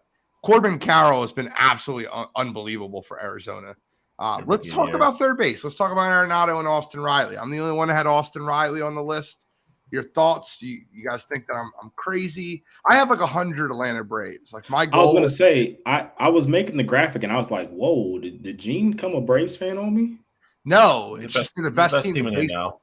No, yeah. I mean, I 100% understand that, and I appreciate the non-biasness with you being a Phillies fan, but I was very surprised to see you having that many Braves on the list. They're the best team in baseball. That's not even close. And then Michael Harris isn't on this. Like there's so many players on that team. Their team is stacked. They're very good. I mean, I love how we all went with a different starting pitcher. And I love it. All of them are really good. Really good choice. I will tell you this. I ended up picking Clayton right before I did shortstop. Starting pitcher for the National League was the hardest thing for me to fill out. I mean, across the board, because I almost had Gallen, Elder. I was down to like 5 guys and I couldn't get away from 5 guys. And I was like, screw it. I'm just going with Clayton because I just went with ERA and everything else. It'd be cool to watch the old guys start one more game. That's literally why I picked it. I'm fine with Zach Gallen. I'm fine with Bryce Elder. And if Strider, I'll tell you right now, Spencer Strider, if he didn't have 2 games where he stunk in the middle of the year, he'd probably have better numbers than all of them together. So there was a lot of people that could have been the starting pitcher for the NL. I think AL was a little bit more cut and dry. AL was definitely more cut and dry. We all had McClanahan. Are we going to get more into like the bench and stuff later on? Yeah, this is just for the starters. They're going to announce the starters. Starters going to announce Friday. Okay, so I mean, I kind of do want to ask, biggest, like, who was the hardest person to leave off your list just because somebody was having an incredible year? I had to figure out a way to leave. And I'll tell you right now, I don't have Frankie Lindor as my second shortstop in the NL. I have Dansby Swanson second. So I have it Orlando Arcia, then Dansby Swanson, and Frankie being a distant third. The hardest person to leave off my list was not starting Nick Castellanos. But I've been watching in the outfield. And like I had to figure out a way to kind of like connive him into the lineup. It's tough for me to do that. It's also tough for me to, although he deserves it, to start Sean Murphy over JT because I'd rather have JT. JT's had a tough April and half of May. He's picked it up recently, but he's still the best catcher. He's still a better catcher in my opinion. Yeah, I mean, if you look at second half of May and June, he's been on par with Sean Murphy and Will Smith. But I mean, they had better starts to the year. I mean, that's why they're going to get the nods. I think JT they usually take 3 catchers, so JT will probably be the 3rd catcher. I'll tell you right now, the kid from Arizona was in consideration for shortstop too. His name is escaping me right now, but he's having a hell of a year as well. I already told you how that was the hardest one for me. And then obviously, just trying to be unbiased, but leaving Mikey off the American League list was not easy. But I mean, I think it was justified this year. What was the toughest one for you, Contrell? The toughest one, I don't know necessarily if I had a tough one. One name that a guy who I love would be Vlad Guerrero Jr. Obviously, I think Diaz deserves it more this year, but just not having Vladdy as that starting first baseman was kind of tough for me to do. But not because he deserves it, but just because it's one of my guys, and also I think he still does. I think he still does make the roster, but not being able to start him was the one. I think Luis Robert was my hardest one. I had to go back and just that's my hardest one in the AL. I really wanted to start him. Speaking of Luis Reyes, man, guy's batting 400 still. He's at 399 right now. Depending on what he did tonight. I don't know if he has a hit, he's probably 400. I'm pretty sure he was 399 coming in. At what point do you think there's a legit chance that he goes 400 the entire season? He's got to get, and it sounds crazy because it's like 2 more months, but not even 2 more months. If he can get into August, he's got a shot because the swings aren't as great.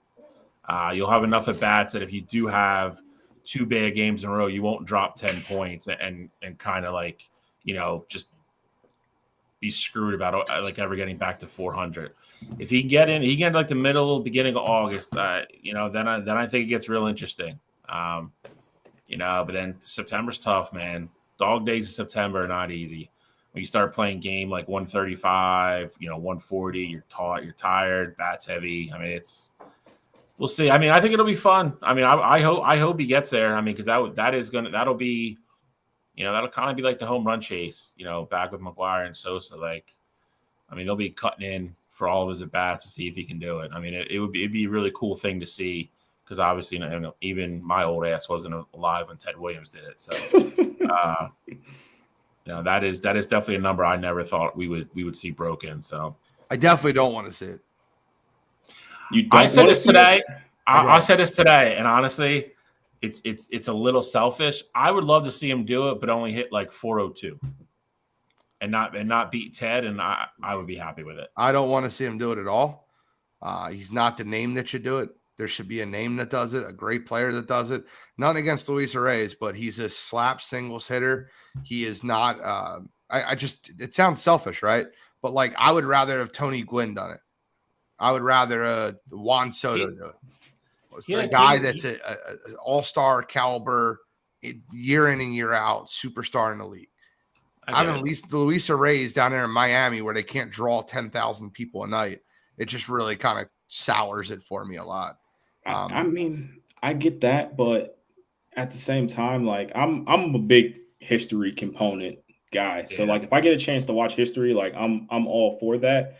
And even if he went 400 on the nose, like I'm completely fine with that. Like that's still crazy to say that we watched it. And there's been guys who have been, slap singles guys. Like, we've seen Ichiro and he hasn't been able to do it. And we've seen other great hitters who, just been singles guys not be able to do it. So I think this is still like Ichiro insane. Wasn't.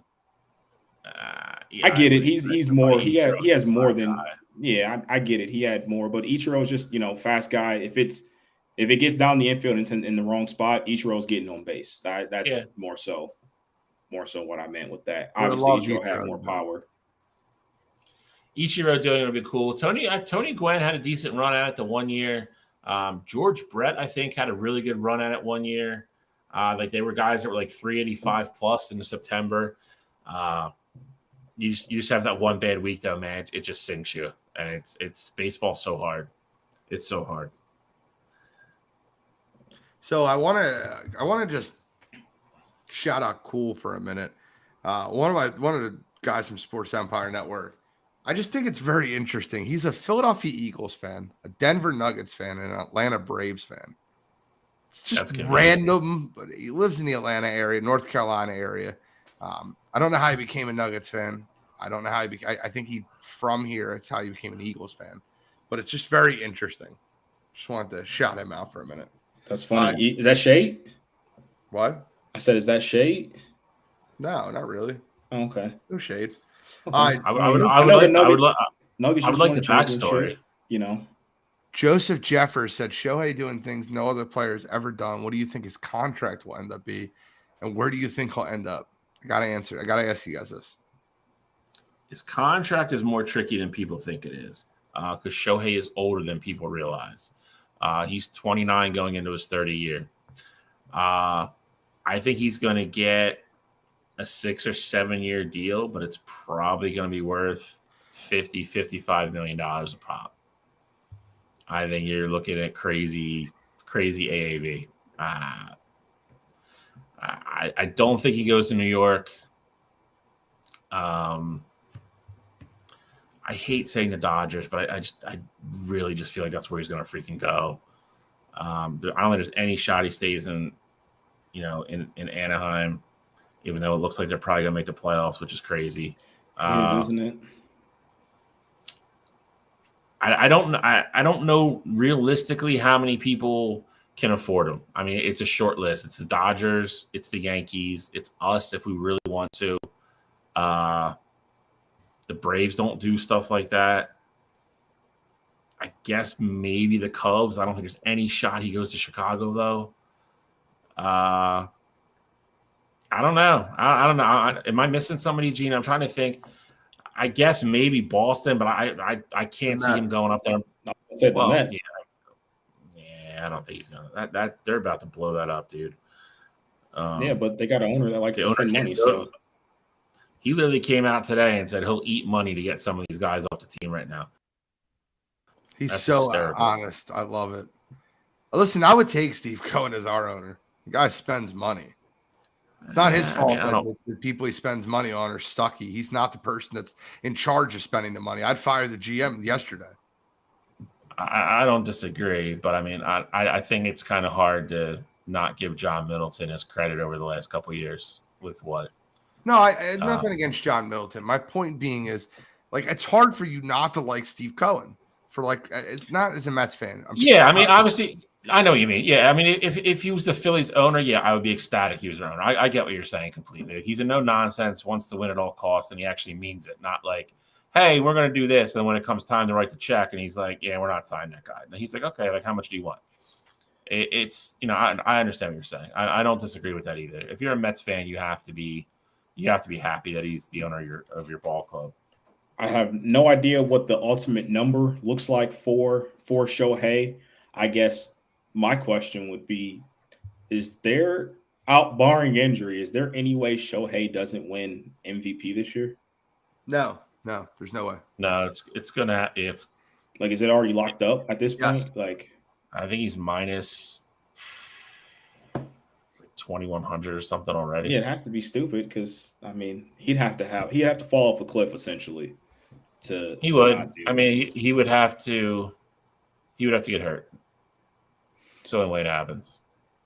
I think it's crazy too that the Angels are. There's. I know we just talked about it last week. There's just so many random teams right now. It feels like I got a sleeper team that can sign Shohei. I wanted to at least put that out there. Where's his best friend playing? I said Boston. I don't think Boston will do it. I don't think he'll go to Boston. I don't know why. I don't think he's going to. I don't think he wants to play up there. Why? He's talked about it before that he likes playing in warm weather. He's not going to go to Boston where in March and April you're playing in 40-degree weather at night, and then come September, October you're playing in freaking 20-degree weather. I'm gonna tell you something right now. That is the new baseball heaven. And I hate saying it as a Philadelphia Phillies fan, but like Fenway Park, that whole setup, Boston, that's heaven. Fenway Park's great. There's nothing new with Fenway Park. Fenway Park is an absolute. It's I don't know. It's a masterpiece.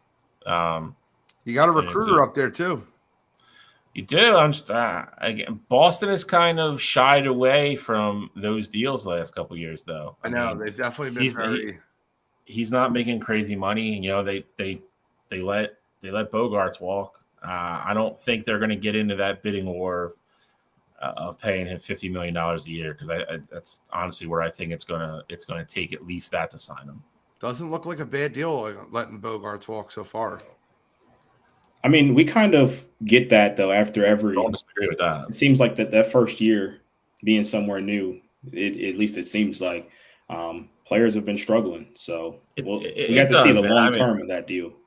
Yeah, I mean the problem with the long term with that is you got Machado coming up, Soto's up after next year. There's apparently all kinds of turmoil in that clubhouse right now. So you got a lot of big personalities in that clubhouse right now, with probably a lot of things to say. And, we've seen it in the past before too, with between Manny and Tatis. Manny doesn't put up with any BS. So he's, kind of leader of that team. And I think there's a lot of strife. I mean, it's being publicly reported now. So I wouldn't be surprised if somebody from there gets moved as well.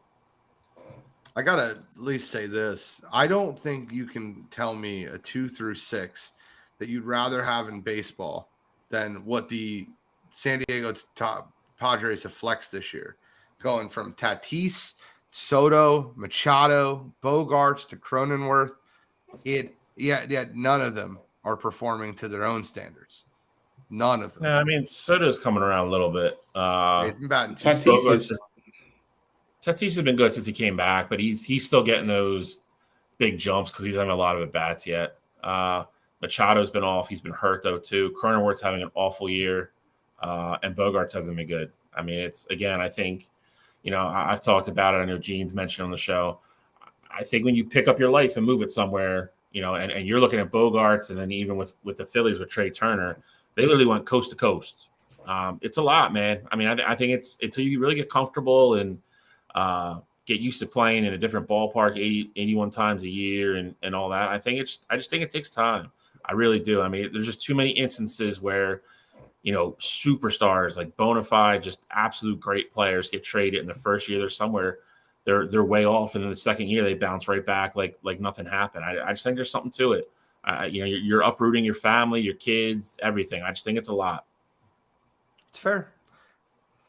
Well, let's talk about the match, because I want to get into the match before I want to end with NFL safeties. I want to talk about the match as a whole. Shally, why don't you start us off, break down the match? We got a little Kansas City Chiefs versus Golden State Warriors action. You have the two golden childs in both their sports over the last 5 years, Patrick Mahomes and Steph Curry, and their best friends.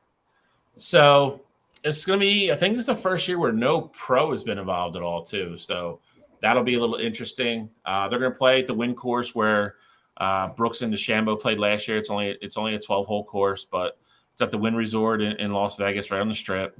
It's going to, like Gene said, it's going to be Klay Thompson and Steph Curry versus Kelsey and Patrick Mahomes. I don't know much about Klay Thompson's golf game. I don't know much about Travis Kelce's golf game. So I know Steph's the better player between him and Patrick, and it's not relatively close. Steph's actually, almost a scratch golfer. I think it'll be entertaining. I do think you'll see a decent amount of trash talk in this one, with them all being athletes and them not have to worry about embarrassing themselves in front of a pro or anything like that. So I do think this will be one of the more entertaining ones because, like I said, it's just all players. I think they're going to be out there. I think they're going to shoot the shit and they're going to go play golf. I'm going to pick Steph and Klay because Steph is, like I said, by far the best golfer that's going to be on the course, and I'll go with the best golfer. Didn't last year, wasn't it Josh Allen and Patrick Mahomes versus Tom Brady and Aaron Rodgers? Wasn't that a match? I don't think it was last year. I think it was the one before that. But that was no professional was in there. Yeah, no pro. Because I know DeChambeau and Koepka, they did that during the whole feud thing, which was awesome. I think it's entertaining to know that you can watch some of these guys that you think are invincible, and then they're absolutely not on the golf course. I watch Tom Brady. I'm like, Tom Brady's going to make this putt because he's Tom Brady, and he doesn't. Nope. No. Golf is golf, much like baseball, is a very humbling sport. It's a very humbling sport. You get humbled very quickly on a golf course. So you're going with Steph and Klay? I am. I've seen Patrick play a little bit. I mean, Travis could be an ace, and I don't know. And if that's the case, then I might have egg on my face. But to my knowledge, from what I know, I've seen very small clips of Klay. Was not encouraging. But Steph is, to my knowledge, the most accomplished golfer that's going to be playing. So they're heavy favorites. Minus 265. That's actually, I know you can bet on everything, but that's kind of wild that you could bet on this. Travis Kelce and Patrick Mahomes are plus 225 underdogs. I mean, yeah, we see Steph. I feel like that's probably like that because we see Steph. I feel like he's always on somewhere golfing. Like we see videos of him golfing somewhere or him being with like a big group of people and they're out golfing. So of course they're gonna make them the favorite. And they probably have. I'm curious to see what the money would be like, but I'm sure outside of those Chiefs fans, all the money's probably on, Steph and Clay. So that's He's actually interesting. He's a very good golfer. When he retires, you'll probably see him take somewhat of like the Tony Romo route. I think you'll see him try to actually qualify for some PGAs and US Opens and stuff. He's a very good golfer. He has a foundation that he partnered with Callaway for getting, kind of like what Tigers Foundation does, getting, clubs and kids in inner cities on the golf course and getting to play. He's very deep into the golf world. He's a big time golf fan. Okay, so I'm going to give my pick. I'll give my projection for. I'm going to take the upset. I'm going to go with Kelce and Mahomes. I think Kelce turns around and gives you great golf that we don't expect. I don't know. Maybe Clay's terrible and Steph has an off day. But if you're giving me plus money on a joke game, then I'm going to take the plus money. I think maybe you catch Steph and Clay. They go out, they gamble, they let Vegas get to them. They come in a little bit hungover, and Pat and Travis take it a little bit more serious, and they're ready to go. Gene, I somewhat agree with you. I maybe it's because Travis Kelce's from Cleveland. Maybe it's because the Warriors beat the Cavs in the playoffs one too many times. But I'm rolling with Kansas City and those, Pat Mahomes and Travis Kelce as well. Homer Simpson at it again. I gotta find a way to make it about home. It wouldn't be me. I get it. All right, guys. So I just, we're gonna get our safeties list up shortly, but there's been a lot of talk in the chat. I kind of want to acknowledge that. Doug said guys have done an excellent job on who plays in the event. Kyle Edwards said Steph has to try and carry Clay again. Doug, I'm not sure if you were in here earlier, but I want to mention it again and just put it out there for everybody out there. I think your guy on the Los Angeles Lakers, LeBron James, gets traded in the next 2 weeks to the Cleveland Cavaliers. So I don't know if you have any comments on that, any thoughts. I just wanted to, I seen you just check in, Doug. Me and Doug are also planning on, we're talking, preliminary stages. We'll see what happens. Planning on doing an Eagles-Cowboys show. Doug is a notorious Cowboys fan. Obviously, I'm an Eagles fan. Talking about doing a show, East meets West. Gene versus Doug. Doug said no way on the LeBron James trade. I'll say my source again. I'm just saying it for anybody that might have missed it earlier. Brian Windhorst went on ESPN, talked about major news happening in the NBA. Crazy things that he couldn't even bring up. A day later, LeBron James's house is demolished. And they're building a dream home for him in Los Angeles that's going to take almost a year to build. And he has added armed security detail and a ton of security for his Akron, Ohio home. With Bronny coming out next year and LeBron vowing to play for any team that Bronny's on, this might be a little come home to Akron, Ohio, to Cleveland, and help try to get a team that's closer to the championship window, in my opinion, Cleveland, there.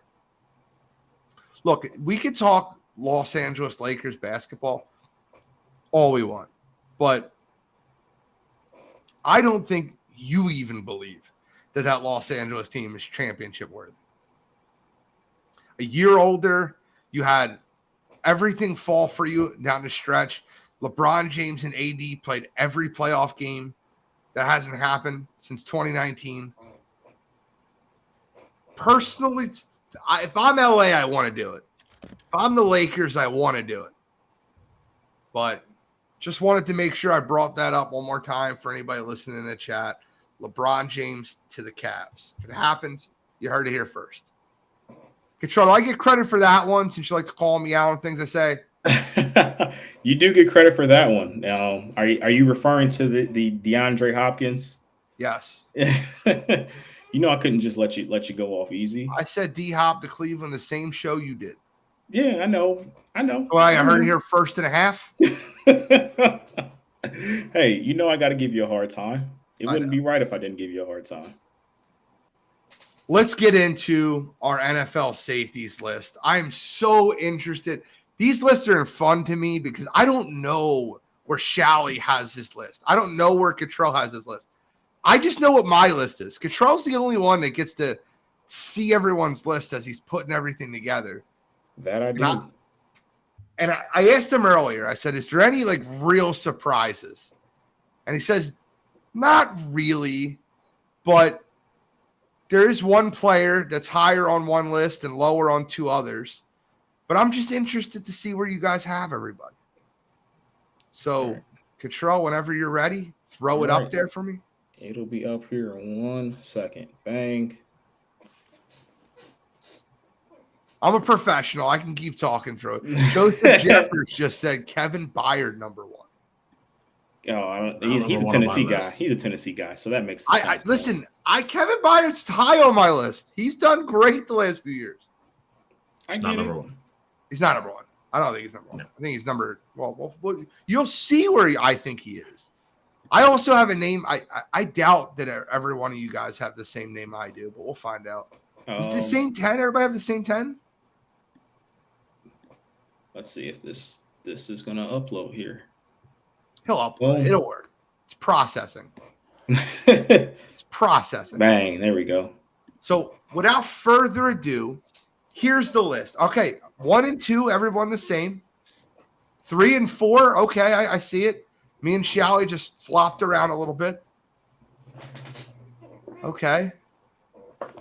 All right. Everybody has them. I didn't expect it. You guys have proven me wrong. Which guy? I didn't think you guys would have Kyle Hamilton on your list.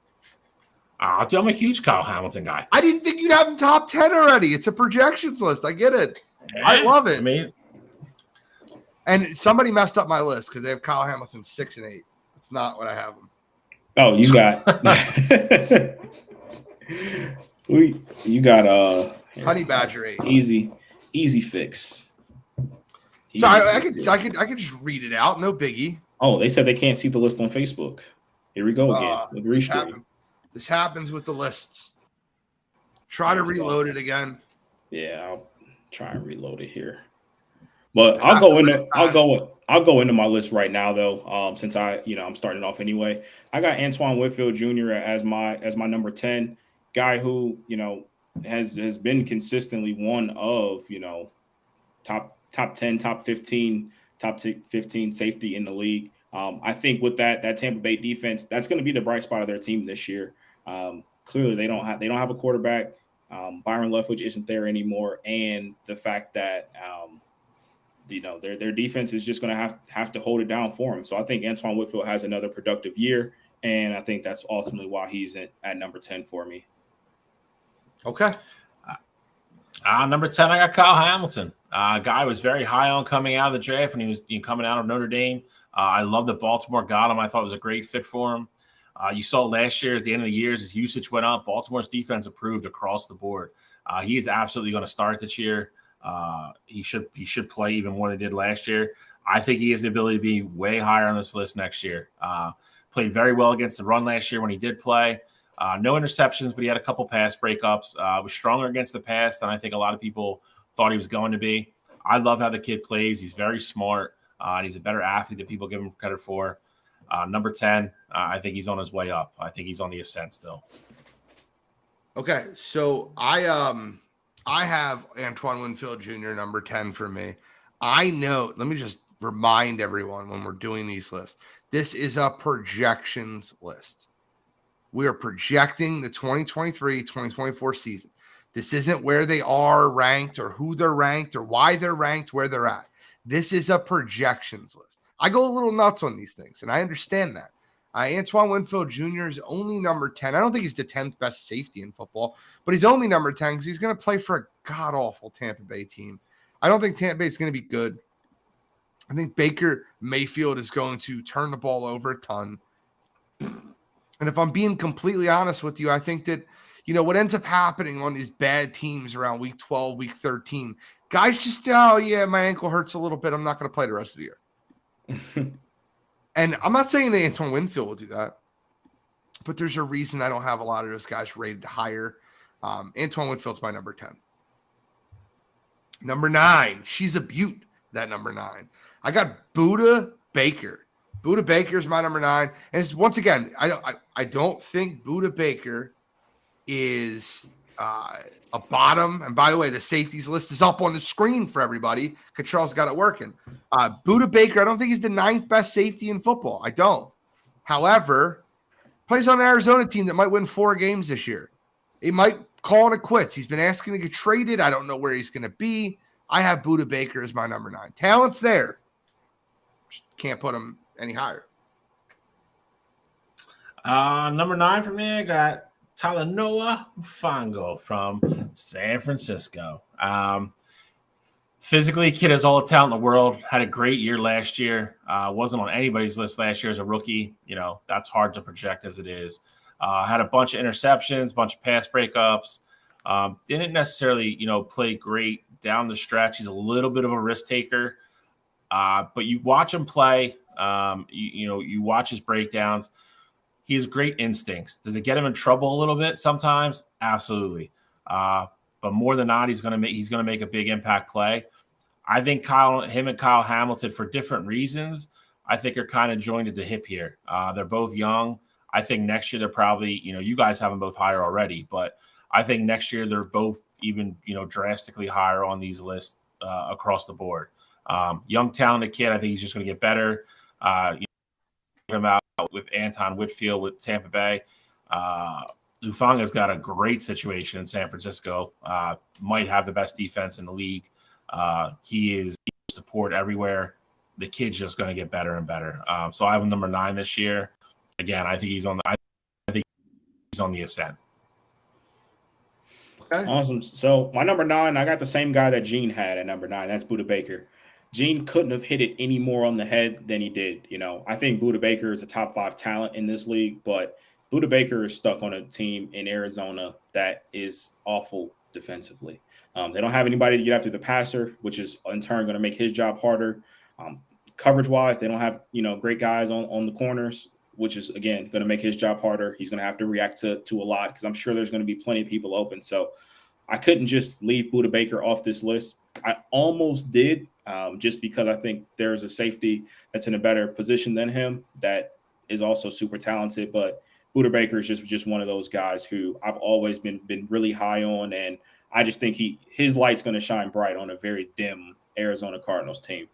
My number 8, I got Kyle Hamilton. So Kyle Hamilton last year, we saw at the beginning of the year, he struggled a bit with that Ravens team. But I think now, this will be his sophomore season. And you saw in the later half of the season, he started to get a handle of things. Coming into the league, we knew how talented Kyle Hamilton was. We saw the plays that he made at Notre Dame. And I think now, Baltimore is going to give him a little bit more leash. They'll trust him to do a little bit more. And, I think Kyle Hamilton's primed for a phenomenal sophomore year. So I got him coming in at number 8. Number 8 for me, I got, the guy with one of the best nicknames in all professional sports, the Honey Badger, Tyrann Mathieu, New Orleans. A guy that, I have to give a little bit of credit to. I always think he's close to the cliff of kind of really falling off and diminishing. And every time I think that, he just proves me wrong. Had another really solid year last year on a pretty good New Orleans defense. He continues. I don't know. There's probably one other guy on here that I think that is better, better instincts about the game than him. We'll talk about him later, but Tyrann Mathieu is a guy that just plays with so much passion and enthusiasm, gets him in trouble sometimes. But again, he knows the game so well. He anticipates so well. He's made plenty of quarterbacks look stupid. Stupid. Makes a lot of still makes a lot of impact plays. The guy is just firmly entrenched on this top 10 list. And again, he's a guy that a lot of people enjoy playing. He's just an impact player. So he's number 8 for me. The Honey Badger's number 8 for me also. I think he's a great safety. There's nothing I can say bad about him. He actually had a great year last year in New Orleans, which most people wouldn't have thought he would. He's very fluid. He moves into the nickel often. He can play coverage. He's a great ball hawking safety. He brings an attitude to the defense. And I think he was one of the main reasons why New Orleans was in the playoff hunt down the stretch with awful quarterback play. Their defense stepped up. Tyrann Mathieu, number 8 for me. No slight on him for be that low. Just have 7 safeties. I think they'll have a better overall season. Number 7 for me is Micah Hyde. Here's the truth, right? I think there's 2 good safeties on Buffalo, Micah Hyde and Jordan Poyer. I think one's a little underrated and one's a little overrated. I think Jordan Poyer is not as good as most people think he is. I think Micah Hyde's a lot better than people give him credit for. He's not on a lot of safety lists, but as you see, all 3 of us have Micah Hyde in 5, 6, or 7. Guy attacks the football. He's great in coverage, and he also is a good tackler in the run game. So Micah Hyde's my number 7. He could be higher, but I have 2 guys. Look, I have Hufanga and Hamilton, which I'll get into as my next 2, and I'm glad they're 5, 6. It's just having all-world seasons, big jumps. It's the only reason I don't have Hyde. Hyde's probably the 5th best safety in football right now if I don't have what I have where I have it. Number 7 for me, I have Antoine Winfield Jr. for Tampa Bay. Both these guys have already talked about him, pretty much covered, how he plays the game and his skill set and all that. I think, like both Gene and Cottrell said, I think he's probably going to be the shining star of the defense in the secondary anyway. I think he's going to have a good year. I think he's going to be a guy that's going to have a really good year on a bad football team. So I'm not going to, leave him lower on the list just because of who he plays for. Him as a personal player, I think he's still going to have a great year. So I kept him in the middle of the list for me projection wise. So I'm number 7. My number 7, got Talanoa Hufanga. I know Shally mentioned him already. The thing about Hufanga is, his best attributes don't really show up in a stat sheet. Yes, you'll get the interception, you get the pass deflections and things like that, but the way that he understands the game of football, especially at this young of an age, is truly incredible. Seen a film breakdown of him confusing, veteran quarterbacks. He's looking at routes that he's supposed to be covering. If he's in cover 2 or an invert, he'll look as if he's going to do one thing and then just wait, 2-3 seconds, about how long it takes for a NFL quarterback to make that read. And then he'll just immediately go. Doesn't even have to see it happening, but just breaks on it because he knows that he's probably baited the quarterback into doing something not supposed to do. So that mixed with the fact that he has all this talent around him in San Francisco to make his job very easy. I just think he's a hell of a player, and that's why he's cracking that top 10. That's why he's at number 7 for me. My number 6, Micah Hyde, a guy Gene just talked about. Micah Hyde's been doing it consistently at a high level for a long time. I think him being in Buffalo, no matter how you think about Jordan Poyer, I think Jordan Poyer does make his job easier. Those 2 are always in sync. Micah Hyde's clearly, to me, the better safety, but I think those 2 really have it going on up there in Buffalo. Of course, Trey White being there definitely helps make that easier for them too. But I like Micah Hyde at number 6 for me. For me, number 6, I got Jesse Bates, formerly of the Bengals, now down in Atlanta. Guy that we all had, I believe, way higher on this list a couple of years ago. Out of Seattle, down in Atlanta. I still think he's going to have a good year. He's going to get to play next, either behind or next to Terrell, depending on what kind of coverage they're in. Still a very good slot safety when he has to be. Not bad against the run. I think he's going to be able to kind of, for lack of a better term, run the show in Atlanta. I think he has a bounce back year. I think he has a decent year in the back end of that defense. Still don't think Atlanta's going to be that good of a team. They're still in the middle of a rebuild. They don't have a quarterback. But I think Jesse Bates rebounds a little bit. The games that he played really well last year were really good. Really bad. So he's got to get back to playing at a high level on a more consistent basis. But I think he does that this year. Change of scenery, I think, is going to do him good. I think he's somewhere where he feels wanted and valued now. He's out of, with all the big names. So I have a number 6 on my list. Here comes Gene with his wild statements, and that's okay. He always says them, he always gives them, and here comes one. I'm not saying these guys will have the same careers as the 2 players that I'm going to comp them to. I am not saying that. But Kyle Hamilton and Talanoa Hufanga are the modern day Ed Reed and Troy Polamalu. These guys, and it's funny because, right, Hufanga comes from the Troy Polamalu way of playing safety. Attack the box, great tackler, instinctual player, very smart and very great disguising the way he plays football. Kyle Hamilton, the first 4 games of last year, was awful, was terrible. But you know what he was? The last 8 games, he was the number 1 safety in football. Yeah, I said it. He was the number 1 safety by PFF the last 8 weeks of the NFL season. Kyle Hamilton figured it out. We knew how special of a prospect this kid was going to be, and he figured it out. The reason he's lower on most lists is because you look at his overall numbers or what he did the beginning of last year, and you just discount it a little bit. Kyle Hamilton is next level. We said it on draft night, and I'm saying it again now. This guy is going to take a jump again this year. That is, and I have the number 6 for that reason. I think the Baltimore Ravens defense will be anchored by one of the best linebackers in the league in Roquan Smith and one of the best safeties in the league in Kyle Hamilton. Now let's talk about Hufanga. The 76ers. The Philadelphia Eagles literally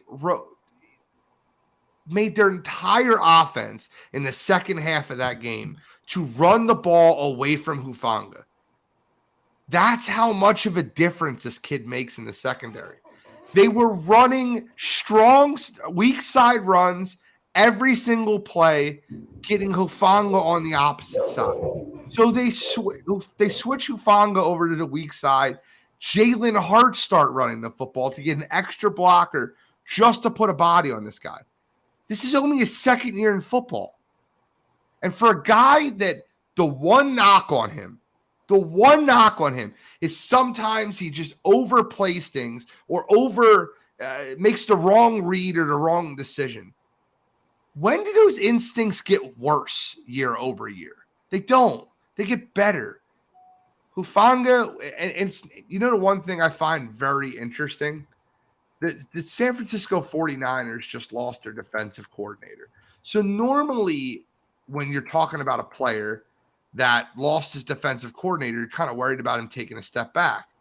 But who did they bring in? They brought in Steve Wilks. Steve Wilks did a great job as a defensive coordinator and took Carolina almost to the playoffs last year. Steve Wilks is going to do a great job with that 49ers defense, and Talanoa Hufanga will be one of the reasons why.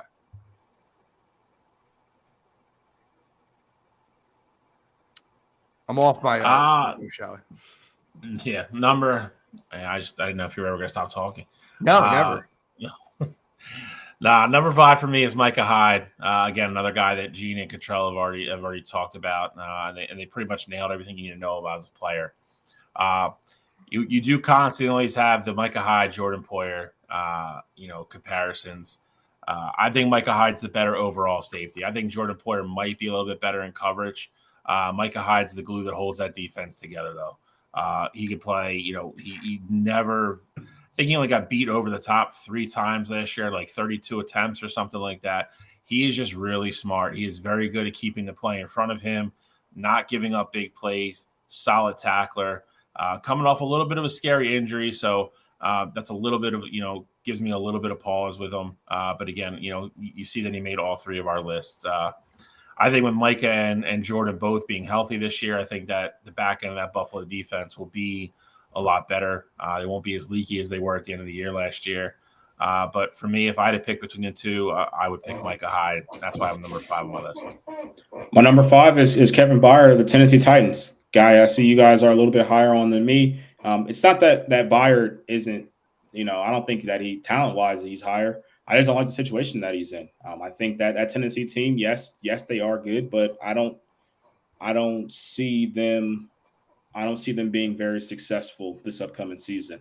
I think Kevin Byard is a guy who's going to be on the field a lot, and he's been consistent. That's the one thing that stands out to me with Kevin Byard. No matter what's going on around him, you know what kind of play you're getting out of him. And so, with that said, I think Kevin Byard has shown that he's a top 5 safety in this league, and there's no doubt about that. So Kevin Byard comes in at number 5 for me. My number 4 is a guy who, maybe some think that I'm overvaluing a little bit here, but Tyrann Mathieu of the New Orleans Saints. I think for Tyrann Mathieu to do what he did last season with that Saints team that was, riddled by injuries pretty much all season. Marshawn Lattimore didn't play much, and Tyrann Mathieu was the highest graded pass coverage safety all of last season. So I think that mixed with, even though he is aging, he played the most snaps of his career last year, over 1,100 snaps. And so he played all 17 games as well. So I just don't think that he's quite fallen off that cliff yet. And I think he's primed for an even better season with New Orleans, another year in that Dennis Allen system. And now they got a better quarterback, so they won't be out there on the field as much. So I like Tyrann Mathieu coming in at number 4. Number 4 for me, I have Kevin Byard from Tennessee. Charles just talked about him.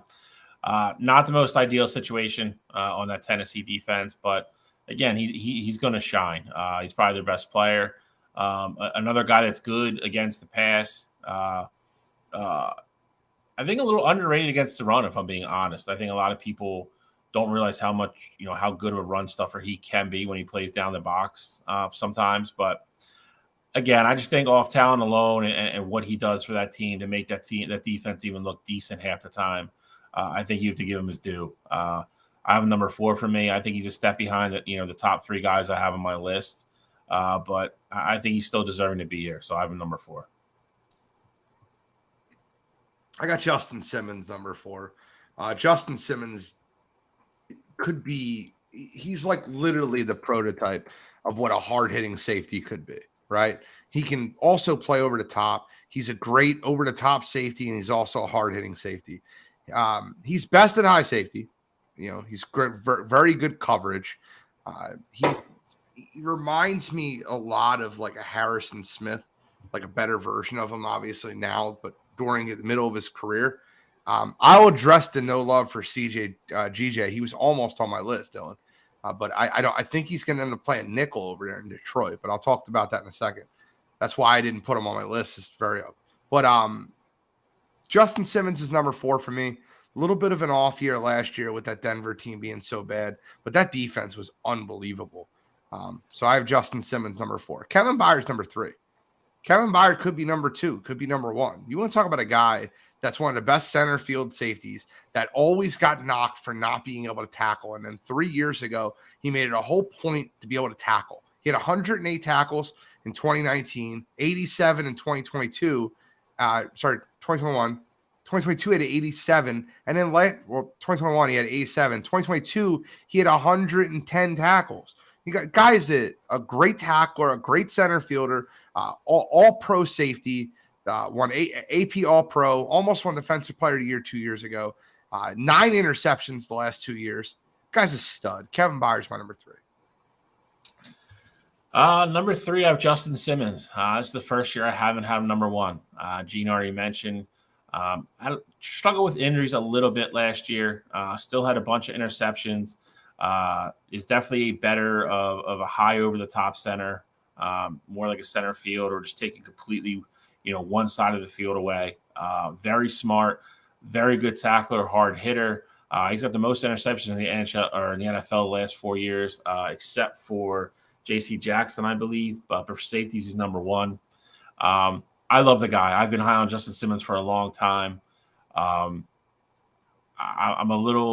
I think he played so much when he was young. I think his durability is starting to factor into his performance a little bit.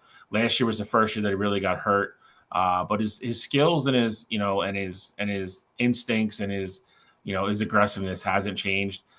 He does play in the back end of a very good Denver defense. So I think he has a bounce back year this year. I just have him number 3 because I'm not sure he has a better year than the 2 guys that I have in front of him. But again, I won't hesitate to move him up next year if he goes back to the way he played, 2 years ago. So Justin Simmons, number 3 for me. My number 3 is Justin Simmons as well. Justin Simmons is an incredible talent, and I think this year with Denver having better coaching and obviously I think Denver as a whole is going to be a lot better this upcoming season. I think you're going to hear more about Justin Simmons. Obviously, we know about him, but last year Broncos, weren't much. They had high expectations and, didn't do much with it. But I think Justin Simmons can be that guy. Obviously, they have PS2 as well, but Justin Simmons has been consistent over the past few years. We've had him in our top 3, top 4 the past couple years as well with us doing this list. So I love what Justin Simmons does. Great coverage. He's not afraid to go tackle either.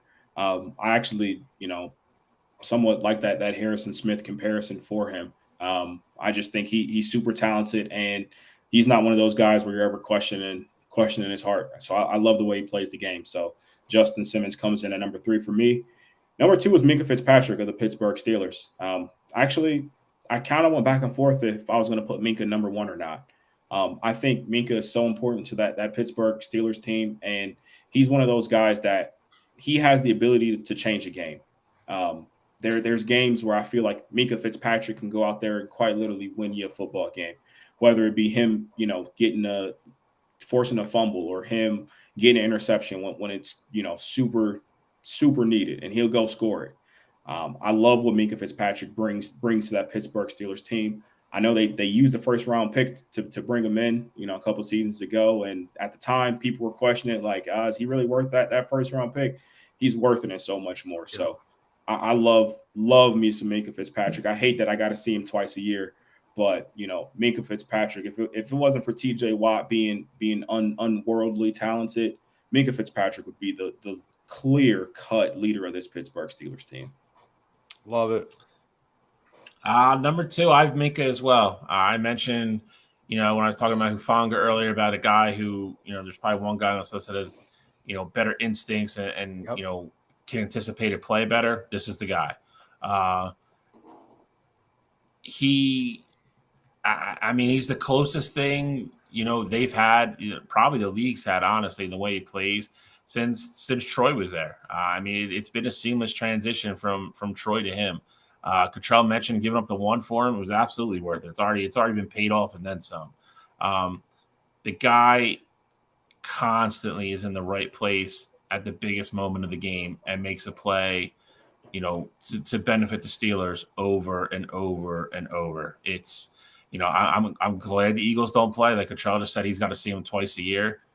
If your team had to play him twice a year, I guarantee he's going to make a play against your team that either wins them the game or changes the outcome of the game. The dude is just a stud. He's a playmaker. He continues to stay high. Everybody has him number 2. That speaks volumes in itself. So Gene's got to talk about him next. I'm out of superlatives to say about him. So Minkah number 2 for me. Well, for the interest of time, because we're kind of running up against it, Minkah Fitzpatrick is the best instinctual safety in football. The guy is all worldly in coverage. He's a great leader. He tackles. He breaks off where he's supposed to be at because he's instinctual to the play. Constantly, they show tape of this guy. He's supposed to be in the cover too deep, and he breaks on a slant route because he reads the play perfectly. The guy is just all world. I don't want to say I can't say anything bad about him. The only reason I don't have him number 1 is because if you combined and this is not a joke when I say this, right? If you combine Hufanga's ability to play the run and Kevin Byard's ability to play the pass, you have Derwin James. I just want to repeat that again. If you combine the ability Hufanga has to play the run and Kevin Byard has to play the pass, you have Derwin James. Derwin James is a linebacker in a safety's body that can play in the box, that is elite against stopping the run, and he can also play man-to-man coverage in the slot as a nickel. Derwin James is the best safety in football. If we did a corners list, like a just secondary list, he'd be in my top 10, which is saying a ton. Derwin James is my number 1. Agree. Listen, we get stuff wrong on this show, and we get a lot of stuff right on this show, though. We all sat here last year, all three of us, and said if Derwin James stays healthy this year, this is where he was going to be on the list. You see all three of us across the board have him. Gene described him as about as accurate as you can. There's nothing the guy can't do on a football field, and he's built like a linebacker. It's literally what gets him in trouble sometimes because he plays so physically. He gets banged up and he gets nicked up and he gets hurt and he misses time and he comes off the field. If he's on the field, you're not going to beat him. You're not going to beat him with the run. You're not going to beat him over the top with the pass. And if you come over the middle, you better know where the hell he is, because if not, it won't end well for you. Gene nailed it. He's a stud. I'm not surprised he's here. He had a healthy year last year, and here we are. So number one for me. I think if he plays like he played last year, he's going to be number one again next year. I just want to make one quick comment. Saigon, I just want to put this up there. It's like a left-handed compliment. And I know it's not that because you listen every week and I appreciate it. Between the three of you, this is actually a good list of ratings. I just feel like that's fun. I know that's not the intent of that, but our lists are really always good. But thank you for listening. Kyle Edwards asked this question. I wanted to ask you guys this question before Kyle. You know what? Control, give me your number one, then I'll ask the question. Sorry. Okay, so my number one, Derwin James. I'm not going to beat a dead horse here, but Derwin James is 100% special, and I think Derwin James is one of those talents that will flourish anywhere he's at. Him being with that Chargers team, him having that pass rush in front of him, of course, they make his job a lot easier as well. He has the corners on the outside to help him out as well. He can react, and just go get whatever he wants to. Super talented guy, and there's no way I couldn't not have this guy number one. And like Shally said, if he repeats his year like how he did last year, he'll be number one again. What Kyle said was, who are some of the safeties that you left off your list but could be top 10 by the end of the year? I have three, and if you want me to go first because I just said it, I have Jesse Bates, who I had number 1 2 years ago, which sucks that he's fell off so much. I thought I was going to get a lot more out of him last year. I didn't. I think Jesse Bates was very tough to leave off my list because I think his talent is there. I just don't know how he's going to transition into Atlanta. Javon Holland of the Miami Dolphins was someone that I really want to put on this list and figure out a way to place him somewhere. And I don't think it was tough to leave him off the list, but I just think that it's something that I don't know where he's going to play. I think CJ Gardner-Johnson, if you're telling me he's a safety, I'd probably find a way to put him on the list. I had two. I had Jordan Poyer, obviously, and then the other one was the guy that you guys both had instead of Jesse Bates. I struggled with Buddha. I really did. And I went with the two young kids in front of them, and that's where my head was at. But Buddha and Poyer were the two that were right off my list. And then for me, the two, well, I guess really the three that kind of come to mind, I'll just keep it at two. One, Javon Holland. Javon Holland is a guy who that was when I mentioned not having Buddha Baker on my list just because of situation. Javon Holland's one of those guys who I think he did struggle a bit last year. There was a lot of expectations on him going into that sophomore year. Now they got, they've shored up that defense, and I think he can play a bit more free. He understands the game more. I think he can have, a top 10 season. The other guy it's not talent, it's injury and fit. And then for me, that's Jamal Adams. I think all that talent is there, but he just hasn't been able to stay on the field and make it a point. So I'll go with Javon Holland and Jamal Adams. Okay, good list, gentlemen. Next week we have corners. Let's get into You Gotta Be Kidding Me. We're already a minute past, and I promised I'd be done by 9, which I've lied to you guys again, so I apologize. But thank you for tuning in with us. All right, so I'll go real quick here. My You Gotta Be Kidding Me this week is Dennis Rodman and his comments about Larry Bird. So for those of you who don't know, Dennis Rodman was asked who would win a game of one-on-one between Larry Bird and LeBron James, and he said, "Sorry, what? If Larry Bird played in this era, he'd be in Europe. Hell no. There's no way. I think the kid from Denver Nikola Jokic is better than him. That is insane. That is an absolutely insane thing for you to say. If you think LeBron beats him in one-on-one, cool. I know a lot of people that play our generation probably wouldn't agree with you there, but that's all fine and dandy. But saying Larry Legend would be in Europe and that you think Jokic is better than Larry Bird already, that is absolutely insane. And it's really just hating. So, Worm this week for me. Come on, you gotta be kidding me. I love it. I think that you're absolutely correct, and I think it's embarrassing. I think that all stems from the Detroit-Boston rivalry in the 80s, though. I think they hated each other from there, and I think that it's hate. Just like, so it's funny. I won't tell you mine yet, but go ahead, Shally, because mine's I'll say, I don't think IT says that. I'll say that. I get it. You're right. I mean, IT says some dumb stuff. I don't have one. So okay, cool. Then I can go. You can go.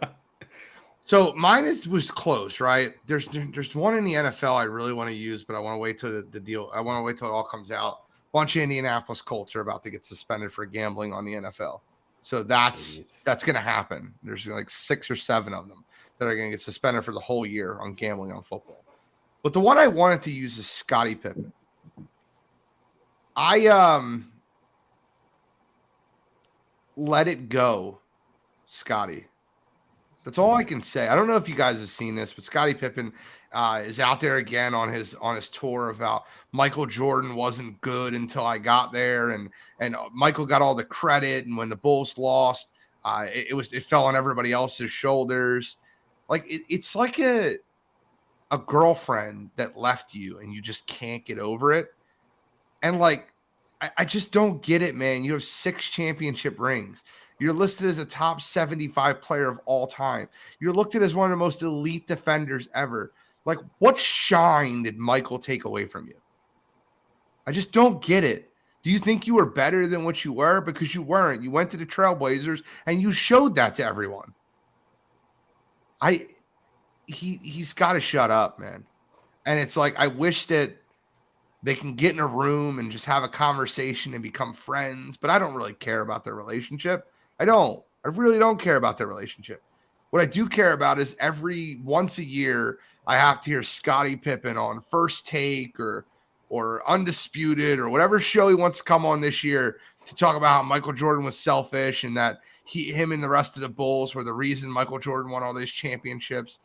Dude, shut up. Just stop talking. So for that this week, Scottie Pippen.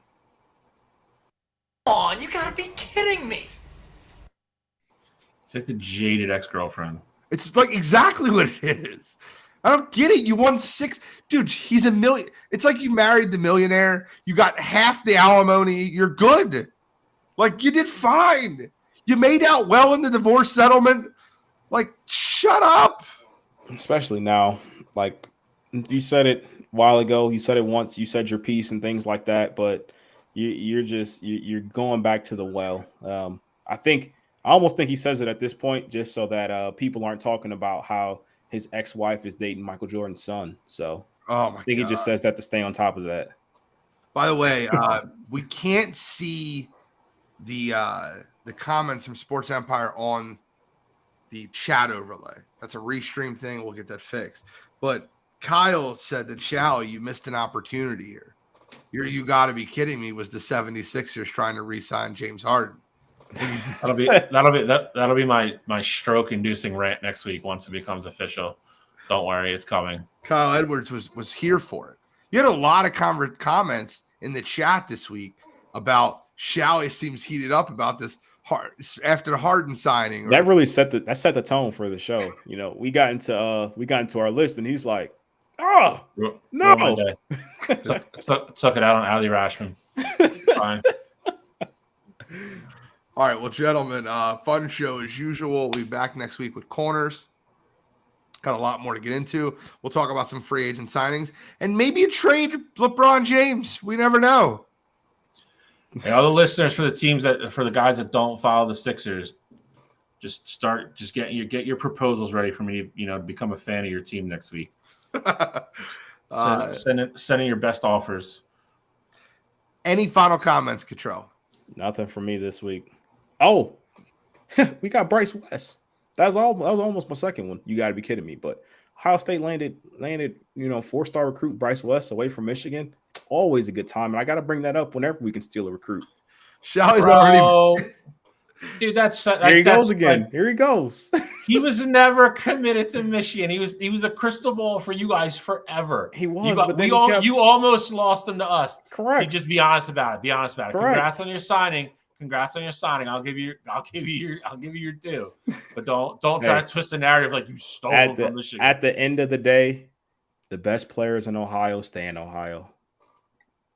Okay. Shalley, any final comments?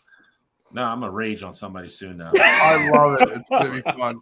I got no final comments. I appreciate you tuning in to us. Wire to Wire Sports Podcast. We are on Sports Empire Network. We are on Restream. We are on Spotify, Apple Podcasts, iHeartRadio. Come check us out. We're also dealing with Dylan Beeks and Notoriety Sports. Check him out. Dylan's got a great thing going on over there. I appreciate everybody coming in the chat, the comments, the shares, the likes. We're rolling. And until next week, it's episode 142, Wire to Wire Sports Podcast. We are signing out.